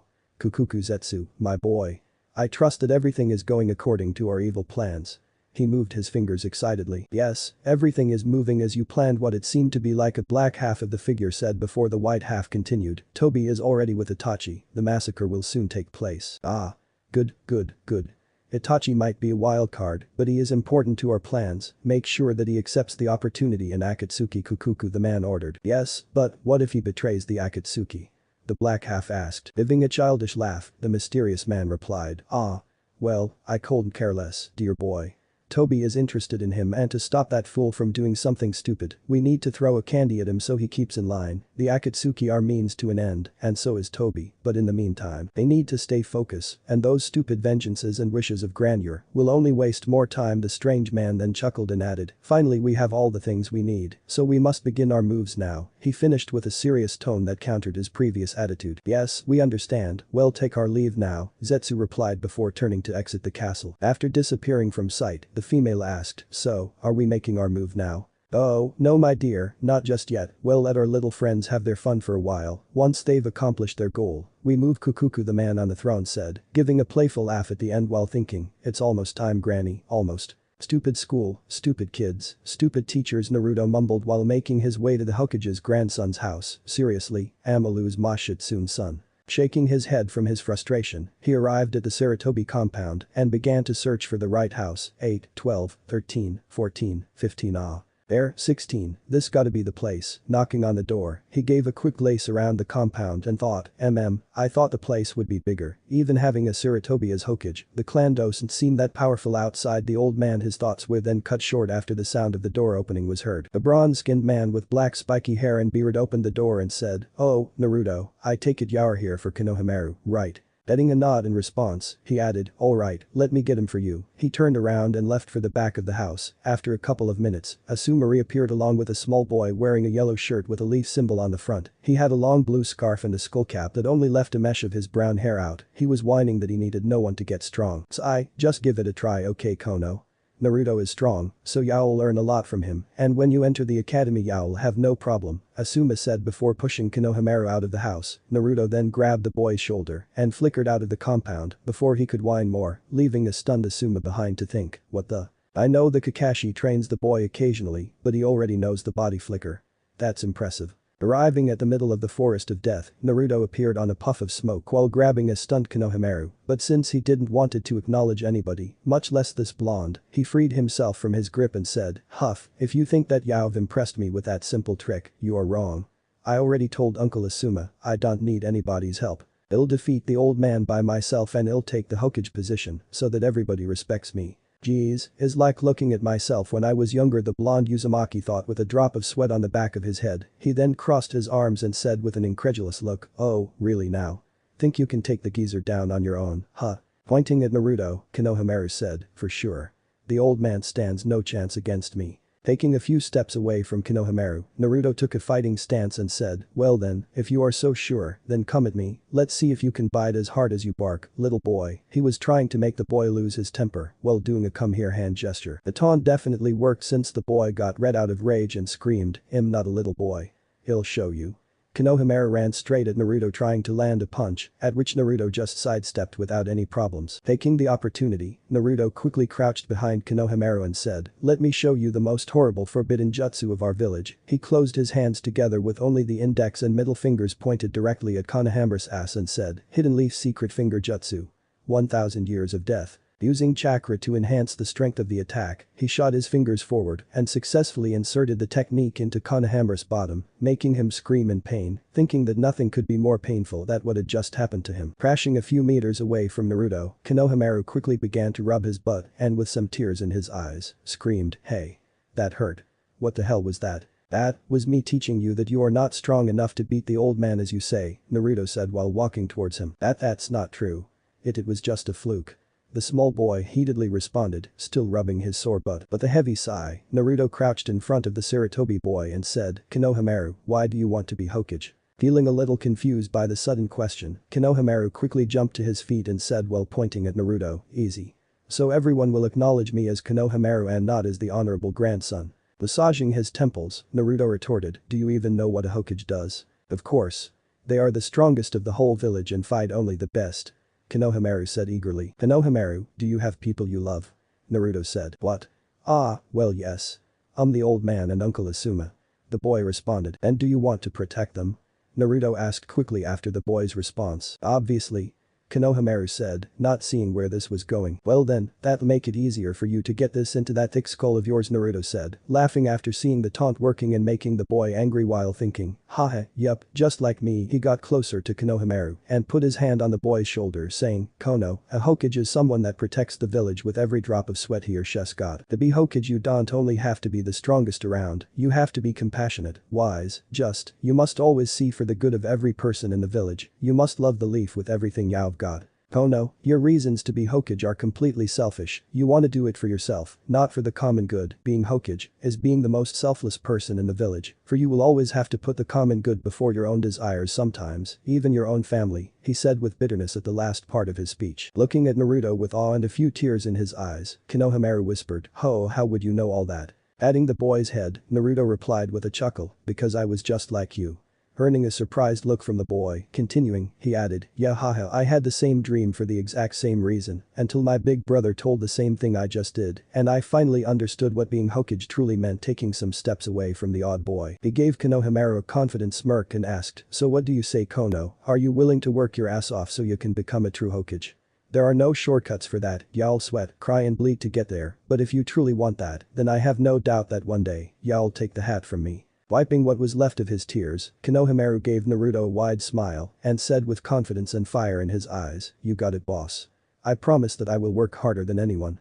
I won't let you down, boss." That's the attitude, Naruto said with a smile after seeing his now new apprentice so focused on his dream. For the next 3 days, that was Naruto's routine. He would go to the academy in the morning, then head to Ichiraku's for a quick bowl or a dozen, and then he would meet Konohamaru outside the Forest of Death to train him. The little Sarutobi had certainly grown on the Jinchuriki since their little talk the day they met. The boy has had a major change in attitude. He even stopped his assassination attempts on the third, much to the surprise and delight of the same. Naruto could see that if the boy kept this going, he would be the one that could become his protege. However, today, he was excited. Today was Saturday, and his big brother was to be back on the village. He took a shower, had a bowl of cereal, and headed to the training ground that Itachi uses. As soon as he arrived, he suddenly felt his sense of danger go nuts, so turning around, he saw a barrage of kunai heading straight at him. Seeing that he has no time to escape and nothing to substitute himself with, he made a small jump, and after some hand signs, he screamed, wind style. Great breakthrough. Aiming his mouth towards the ground, he blew a strong stream of wind, successfully propelling him out of harm's way. However, he didn't had any moment to catch his breath, since as soon as his feet touched the ground, a large ball of fire was shot at him. Getting over his seconds of panic, he formed more hand sings and said, "Earth style. Mud wall." He slammed his hands on the ground and a giant wall made of mud rose from the soil, successfully stopping the fire attack. After the smoke from the fire died down, Naruto looked around trying to find his attacker when suddenly, the sky began to tint red and the ground started to shake, and looking up, his eyes almost popped out of his sockets after seeing a big-ass meteorite coming from the sky at a fast pace. Quickly regaining his wits, he thought, "The fuck, what the hell is this? A Jinjutsu? Yeah. That's it." He then stopped the flow of his chakra and said release. Releasing him from the Jinjutsu just in time to see that his attacker has decided to take the fight to the physical stage. He immediately ducked a kunai that passed by him just millimeters above his head and quickly grabbed one from his pouch. Taking a few steps away from the attacker, Naruto threw some shuriken at his attacker and screamed, "Shuriken Shadow Clone Jutsu." As those words left his mouth, the 5 shuriken he threw turned into 20, which forced the attacker to take a defensive stance to avoid being pierced by the sharp objects. Taking advantage of this, Naruto made some hand signs with incredible speed for a kid and said, "Fire style. Fire crow." A medium-sized crow made of fire made its way towards the attacker, but unfortunately for Naruto, the attacker was even faster than him. Finishing his hand signs, the attacker said, "Fire style. Fire crow." A slightly larger crow of fire appeared from his mouth and made its way towards the other fire crow, exploding the moment the two made contact. After the smoke cleared from the field, the attacker said, "Very well, little brother, it's good to see that you didn't get sloppy while I was gone," Itachi said, before being stunned by the sudden bone-crushing hug that the blonde suddenly gave him. Patting his head, Itachi said with a chuckle, Now, I've missed you too, little brother." Not releasing the hug, Naruto said while having his head buried on Itachi's stomach, "Big bro, I heard about Shisui-sensei." With a sigh, Itachi gently released a hug and got to eye level with the Jinchuriki, resting his arm on the blonde's shoulder. He said, "Yes, I'm sorry I couldn't tell you myself. I had to leave on an urgent mission, but he died a week ago." I understand," the boy said while looking down at the ground before he brought his gaze back at Itachi and continued, "But, how are you?" he timidly asked. With a strange smile that the Uchiha only showed to his little brothers, he said, sigh, well, it was hard, but I'm okay. I know that Shisui won't want me to lose myself over his death. He would want me to move forward. Itachi then stood up and hitting the blonde's forehead with 2 fingers, he added, you actually remind me of him, you know. Massaging his forehead, he said with a surprised tone, really why? Placing his hand on his chin, the Uchiha teenager responded, well, he was just like you, he loved pranks, he was smart and always took on everything head on, and like you, he was fiercely loyal to his precious people and would stop at nothing to protect them. Itachi said fondly, while thinking about his late best friend. Looking at the blonde again, he continued, but even if he's gone now, it is our job to keep on living and to carry on with our dreams, just like he did until the very end. With his eyes glued to the ground, Naruto thought over what Itachi said, and after some moments, he looked back at his elder brother figure and said, he had a dream. Ah yes, an amazing one, little brother. Looking at the sky, the Uchiha continued, you see, Shisui met a beautiful girl a couple of years ago on a mission that he did along with me. We were supposed to assassinate a corrupt judge in the land of claws, but apparently, Rock had the same idea, so they sent a Kunoichi to do the job. After a friendly fight, we decided to ally and work together to bring the judge and his mob down, but along the way, those two really hit it off, and I guess that they sort of fell for each other. Itachi sighed and added, the problem was that the Leaf and Rock have the worst relationship out of the other villages due to the fourth, decimating a good portion of their army single-handedly in the midst of the Third Great War, so being together was not an option. Looking back at the boy to see that he had his complete attention, he regained his breath and carried on with the story, so after we said our goodbyes, he told me something on our way back home that I will never forget. Flashback, Itachi and Shisui Uchiha were hopping over tree branches after having successfully finished their mission in the land of claws. Immediately after saying goodbye to the Rock Kunoichi, they began their trek back to the Leaf. You know, Itachi, Shisui said after the long silence. What? His stoic best friend replied, I just lost the opportunity to be with an amazing woman, and all because of this damn cycle of hate that just does not seems to stop. All around our continent and probably the whole world, countless of people are suffering for grudges that are older than even our own homes, Shisui explained with a small amount of anger in his voice. Not really knowing what to say to his saddened best friend, Itachi looked back at the front and replied, yes, we do live in a cursed world. I'm gonna change that, Shisui said with determination. Surprised by his words, Itachi looked back at his best friend with a raised eyebrow and asked, how? Looking back to where they came from, Shisui took a deep breath and looked directly at Itachi's eyes when he replied, I don't know, but if there is such a thing as peace, and I mean a true peace, one where we can live together as humans, not as soldiers fighting for different flags, a peace where a leaf boy can freely fall in love with a rock girl and start a future together. If such a thing exists. Turning his head forward, he said with a confident voice that held no doubts on his determination, I will find it, no matter what. With a small smirk on his face, Itachi looked forward as well and asked his friend, what was her name anyway? With a small smile on his face, Shisui replied, Kuretsuchi. Then flashback, he had the dream that one day we would find a way to unite the people, so that nobody would ever be afraid to befriend someone from another village, but now, it's up to us, little brother. Itachi finished his story and looked back at Naruto, who had his face down in thought. Kuretsuchi, Naruto thought, finding it sad that maybe she'll never know what happened to Shisui. Gaining a new resolve, Naruto looked back at Itachi and with a sad smile, but a fire burning like Itachi has never seen before in his eyes, he said, I promise, big bro. I will carry on with Shisui-sensei's dream and I'll find a way to unite us all. And if I ever meet this Kuretsuchi girl, I'll tell her that Shisui never gave up. With an immense sense of pride flowing through Itachi at seeing his little brother carrying his best friend's dream forward, he looked at the sky and thought, it is indeed worth it. Naruto and Sasuke are my dream. I have no doubts now that any sacrifice that comes is worth it for these two. He then looked down at Naruto and said, if somebody can carry on with that dream, it's you, Naruto. I believe in you, little brother. With a wide smile, Naruto got back on his feet and asked what was bothering him for the whole week. Itachi getting a hum from the Uchiha, he continued, is Makoto okay? I mean, I saw her earlier this week but she looked so sad and said things that sounded like I don't know, Weird L, like a final G goodbye or something. At first I thought that she was just worried for you, but before that day, I hadn't seen her in almost a month and she just looked so down, you know. Naruto said with worry evident in his voice. Patting the blonde's head, Itachi waved off his concern saying, don't worry, little brother, since she's the matriarch of my clan, she's just been stressed by some things that have been going on inside the clan, but mother's just tired, that's all. She'll be back to normal soon. You'll see. Seeing that his words alleviated the concern in the boy a little, he continued, now, after that spar that we just had, I am really proud to say that I have nothing left to teach you, Naruto. You've grown into an amazing shinobi with a promising future. What you do from here on out, it's up to you, little brother. What? Boo, but I don't know if that's true. I won't know what to do, Naruto said with great sadness, as if thinking that he would be losing Itachi. Now, don't get so down, bro. This is a point that every shinobi reaches one day. When they do, it's up to them to choose the path they will take, and today is your day. I will always be there to guide you, he said with an incredible hidden sadness, knowing that it was a lie. But, it must be you the one that moves forward your own ambitions, Itachi finished with a proud smile. Giving his brother an honest smile back, Naruto replied, 8. I understand now. I will work harder than anyone and I will grow strong so I can protect my precious people. And so I can make Shisui's dream, my dream, a reality.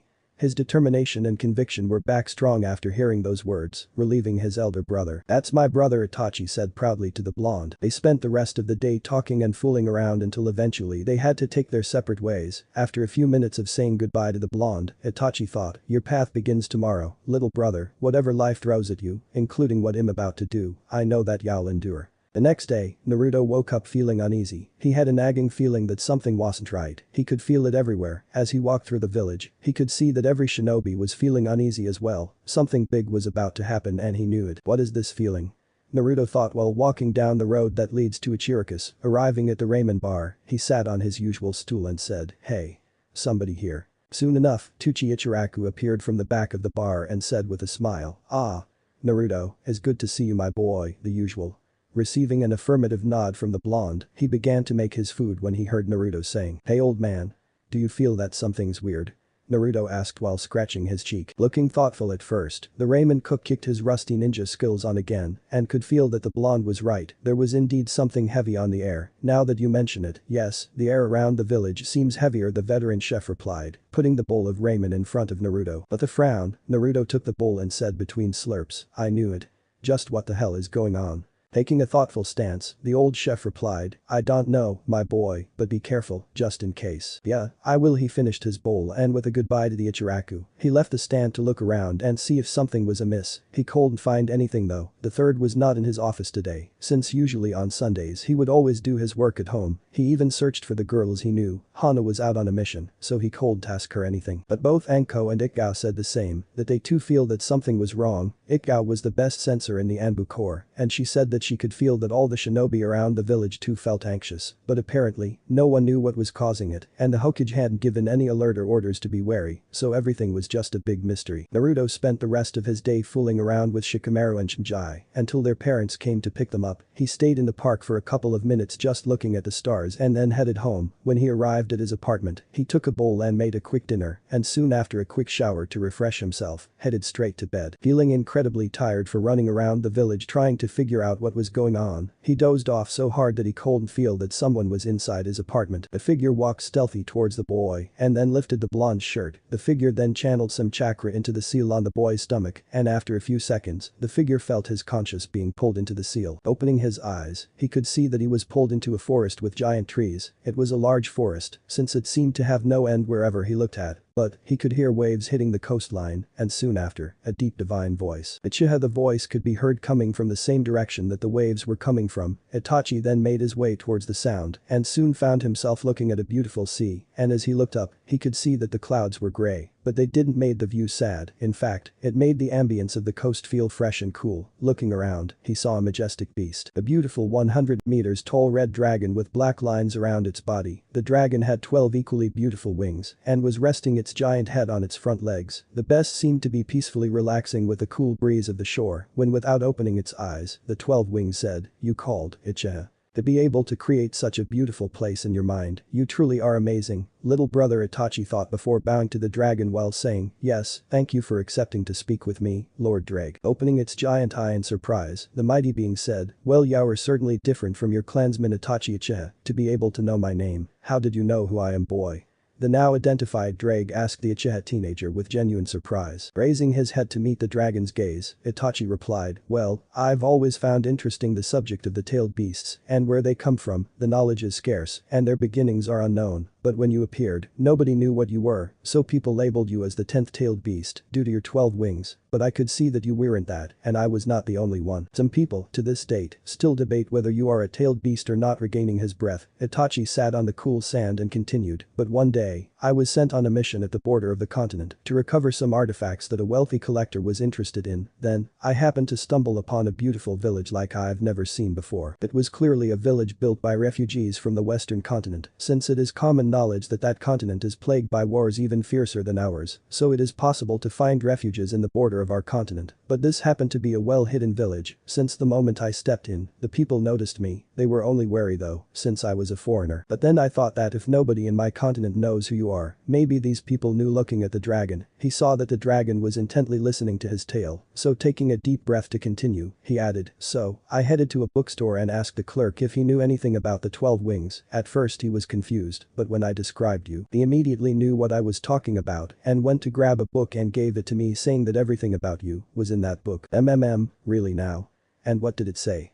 Drake said, genuinely intrigued by the story. The book is called The Gods That Watch Over Us, and it talks about the 3 dragon gods that balance the world, all 3, with the distinction that they all have 12 wings. The golden dragon emperor is Ekram, who is the god of the underworld, the white dragon emperor Arkham, who is the god of light, and the red dragon emperor Drake, who is the god of darkness. Is it true? Itachi asked the mighty beast. With a low chuckle, Drake said with a small smirk, "Yes, it is true. Striking to see that humans can be so perceptive." Closing its eyes, the dragon relaxed again to the sound of the waves and continued, "However, those are titles given to us by humans. My true title, the one given by my father to me, it's different. My true title is the absolute god of end. I balance everything that falls into that small word, death, darkness, hatred, fear, all those kind of things. I oversee that they exist so that my dear brothers can exist as well." Opening its eye again to look at Itachi, Drake inquired, "Now, why would you happen to be so interested in me, boy?" "I do hope that the book let you know that it is impossible to lie to me," the dragon asked with a hint of suspicion at the Uchiha's motives. "Naruto," Itachi replied, seeing the scales above the dragon's eye lift a bit as if confused, he elaborated, "Sigh. My mother was a very good friend to both Naruto's parents, especially his mother Kushina, so after the news that both her and the fourth died, my mother immediately wanted to adopt Naruto, so he won't be alone. But the third said that if she were to do that, it would raise too much suspicion about Naruto's true heritage. She still wanted to go through with the adoption, until my father put a definite stop to that by forcing her with clan laws, promising that he would keep some of his men watching over Naruto." The dragon snorted at that, seeing that the boy was never watched over until he was 5. Itachi then complied, "Yes, he never kept his word. My father is very bitter when it comes to Minato, so he had no intention on looking out for him until the day that I met him in a park. He was alone and I had free time, so I spent some time with him playing. When I told my mother about it, she asked, no, she begged me to take care of him. I could see that she was desperate." Itachi then gave a small smile and said, "She didn't had to tell me that though. The boy quickly grew on me and he became my little brother, and because I love him, I wanted to know everything about you, including how to kill you if you ever were to hurt him." Itachi finished with a voice that said that he would do anything to protect the boy. Feeling impressed by the teenager's resolve and love towards its container, Drake replied, "I'm impressed, boy, your resolve is quite admirable." The Dragon Emperor took a deep breath and added, "Now, I believe that due to your words, you are about to do something large. Maybe you are the reason there's a heavy feeling around the village." Looking down at the floor, Itachi sighed and responded, "Yes, my clan is staging a coup to take over, and both Naruto and Sasuke are to be used in it, especially Naruto since Hesajinch Kriki, so I will put a stop to it. I will not let anyone harm my brothers, not even my own clan." The dragon took some seconds to look into Itachi's eyes to see the meaning of his words, and after some time, it said, "I understand your words, boy. I believe you want this to be kept between us." Getting an affirmative nod from the Uchiha, it continued, "Very well, because your sacrifice is noble, and you are indeed a person worthy of my respect, I will keep this between us." After a bow and thanks from Itachi, Drake asked, "Now, is that what you wish to speak with me?"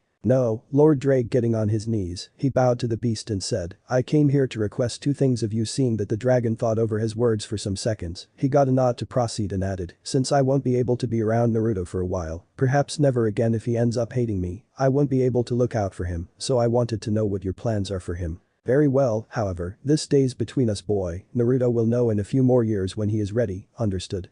Getting a nod in response, the Red Dragon Emperor told its plans for Naruto to Itachi. At the end of the explanation, Itachi was dumbfounded beyond belief. Never in his life was he expecting this. It took some good 15 minutes for Itachi to recover from the shock. Stammering, he said, Is he really his transmigrant?" Seeing the dragon nodding in affirmative, he continued, and the other thing is why all the girls around getting another nod in response. He took a deep breath while thinking, wow Naruto, you do have a knack for extraordinary things, he then said. Thank you for telling me this, I do feel proud and at ease of his future. Now, for the last thing, I wanted to ask you to please watch over him. The dream he has now adopted, it's a hard one, and along the way there is more darkness than light. All I ask is to please guide him and help him. He will need people that cares for him. He holds great power and I have no doubt that he could either become the greatest beacon of hope this world has ever seen or the one that will bring our annihilation. Getting up from the sand, the dragon adjusted itself so that he could be face to face with Itachi, and surprising the Uchiha, the god bowed and said, "You are a worthy man Itachi. I will grant you your request. I will watch over him and guide him through whatever path he chooses." Itachi bowed gratefully to the god and said his thanks. He felt another pull, and when he opened his eyes again, he was in his body looking at the still sleepy blonde, caressing his forehead. He whispered, "Farewell little brother." He then walked to the kitchen and left a small note on the table before heading out from the boy's apartment. Taking a deep breath as he looked at the stars and made his way towards the Uchiha compound. However, Itachi did not count it with Naruto's loose bladder, and that he usually wakes up in the middle of the night to take a piss. It has only been a few minutes since Itachi left and Naruto woke up, drowsily heading to the bathroom, and after taking a piss, he felt his stomach grumble a bit. Yawn may be a quick snack, he mumbled as he walked to his kitchen and turned on the lights and grabbed a grain bar. Well, he sat on a chair and ate it peacefully. After finishing it, he realized that there was a note on his table. What? That wasn't here before I went to sleep, he mumbled to himself before taking the note and read it. "Dear little brother, I'm sorry for all the pain that I have caused you. I'm sorry for having to leave you and for what I did. Know that what I did had a purpose. You might never understand it, you might never forgive me, but whatever you do, whatever path you choose, I will always be proud of you. Wada?" Naruto said, confused after seeing this note that was clearly from Itachi. First Maiko and then this. He started to crack his brain, trying to find out what the hell was going on. "Whatever you did. Maybe ma, maybe I was supposed to find this in the morning, but that means that shit." He quickly grabbed his jacket and jumped through the window heading to the Uchiha compound. "Damn it Itachi, what the fuck are you going to do?" he muttered, dreading the answer. Running and jumping as fast as he could, he felt a chill running through his spine after the heavy smell of fresh blood assaulted his nose, and after a few seconds, he arrived at the Uchiha compound. "No," he whispered while looking at the gruesome sight of massacred people all around the compound. No. Getting out of his frozen state, he suddenly remembered his crush, Maiko. He ran towards the larger house of the compound and walked into it, and once inside, he frantically began to search for her scent. He found it after a few seconds, and after following it, it led him towards a door that he immediately opened and was horrified by the scene he was witnessing. "Itachi, why are you doing this?" Mikoto screamed desperately at her eldest son after he stabbed his sword through Fugaku's heart. "Because you were going to destroy my village, our village." Lord Third tried to negotiate, but as spoiled brats, we refused. We wanted so bad to hold the power that we forgot that the village comes first, Itachi said, after extracting the sword from his father's body, and looking at his mother, he added, "I had to stop you from using Naruto. My father had no problem with releasing the 12 wings to rampage around the village, getting closer to his kneeling and crying mother. He rested the tip of his sword on her chest and said coldly, I will not let any of my little brothers be used like that, and I will always protect this village, even from you." But the desperate look on Mikoto's eyes, not wanting to believe that this was real, she asked her son, "Why kill everyone? You cold just killed us, the council. You killed everyone, even the children." Because the seed of revolt and arrogance are too deeply planted into the Uchiha's teachings, the only way to fix our clan's arrogance is to destroy the clan as a whole. He pulled his arm back a little and said as he lunged the sword, "I'm sorry mother, rest now." He then shot his arm forward but felt a shuriken stabbing his wrist. The attack managed to move his hand a little, but it was not enough to avoid his mother's chest as the sword cut clean through her, and Itachi looked towards the door to see a blonde looking at him with confusion, horror and anger. Naruto, damn it, he thought after seeing his brother. Mikoto felt the cold metal pierce through her while thinking, I am so pathetic, I have failed everyone. Itachi Sasuke Naruto. As she fell to the floor, she looked at the door and could see that the blonde was looking at her with a horrified face and a well of tears falling from his eyes. Gathering the last of her strength, she tried to formulate some words to the boy. Naruto, but she never got to end her sentence as her strength left her and finally lost the light in her eyes. Naruto was completely frozen after witnessing the most important woman in his life being pierced through the heart by the sword of the most important person in his life, who was also her son. The only reason he threw the shuriken was due to his reflexes. Gathering strength to at least say some words, he whispered, Itachi WH, what the fuck are you doing?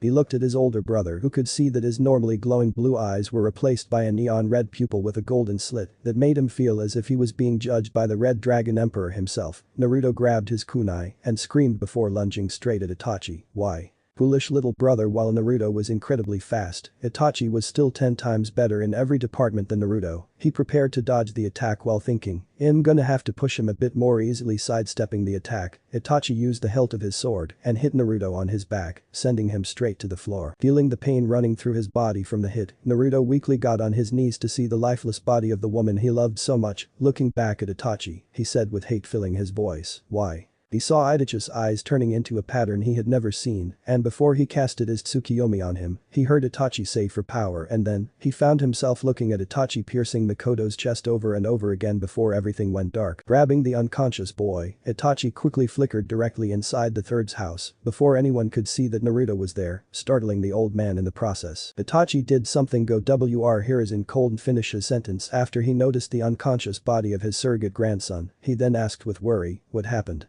Why is Naruto here? Putting the boy down on the couch, Itachi replied, something must have woken him up a few minutes ago, so I believe he found the note I left him and went to look for me at the compound. He arrived just before I killed my mother. Seeing the pain in the teenager's eyes at saying those words, the old Hokage realized that Itachi must have achieved in gaining the hatred from the blonde. Sarutobi then said, then. It's done, but I must return to confront Sasuke. The third heard him say before Itachi patted the blonde's head and saw Itachi's lips whispering something that broke the old man's heart. After that, Itachi jumped through the window without any word, and after a few minutes, Hiruzen heard the alarms going off, indicating that the job was done and the Uchiha clan had been massacred. The third looked at the boy's sleeping form and heard somebody knocking on his, knowing it would be the Anbu. He went to answer the door while thinking sadly, I'm so sorry Itachi. It has been 2 weeks since the Uchiha massacre, and the whole village was still on a shock state. Nobody was feeling safe, and the trust the villagers had for their own ninjas lowered, since it was one of their own that decimated the village's most powerful clan in one night. Sasuke became even colder than ever, but he also got better in the academy. Naruto could see though that it was all just a mask. Even if he was arrogant, he was still a boy who just lost his parents by the hands of his own older brother. Naruto was no different. In those 2 weeks, he rarely spoke to anybody. Not even Kakashi could get more than a few words out of the blonde. The people that knew about Naruto's relation with Itachi, the third, Hana, Anko, Ikao, Am, Tuchi and Kakashi, were worried sick about the boy. Heck, even Tsume went to check on the boy, and the only thing she received was an "It'll be fine. Don't worry about it," but everyone knew that the goofball knucklehead everyone loved might be gone forever, and that saddened them greatly. Naruto was currently staring at the window in his classroom, ignoring everything around. He just could not stop thinking about his talk with the third after waking up in his house on that fateful day. Flashback, Naruto woke up jumping and soaked in sweat. He frantically looked around, and he could see that he was no longer in the Uchiha compound. Looking around in more detail, he recognized the place as the third's house. As he tried to crack his brain, trying to figure out how he got there, he wanted to believe everything was just a nightmare, but he knew better. The sound of the door being opened broke him out of his thoughts. "Ah, Naruto my boy, I'm so relieved that you're alright," Hiruzen said to the boy while giving him a quick paternal hug. Naruto broke the hug abruptly and frantically said, "Old man, there's no time. Itachi he has gone mad. Yo Yuji gotta stop him."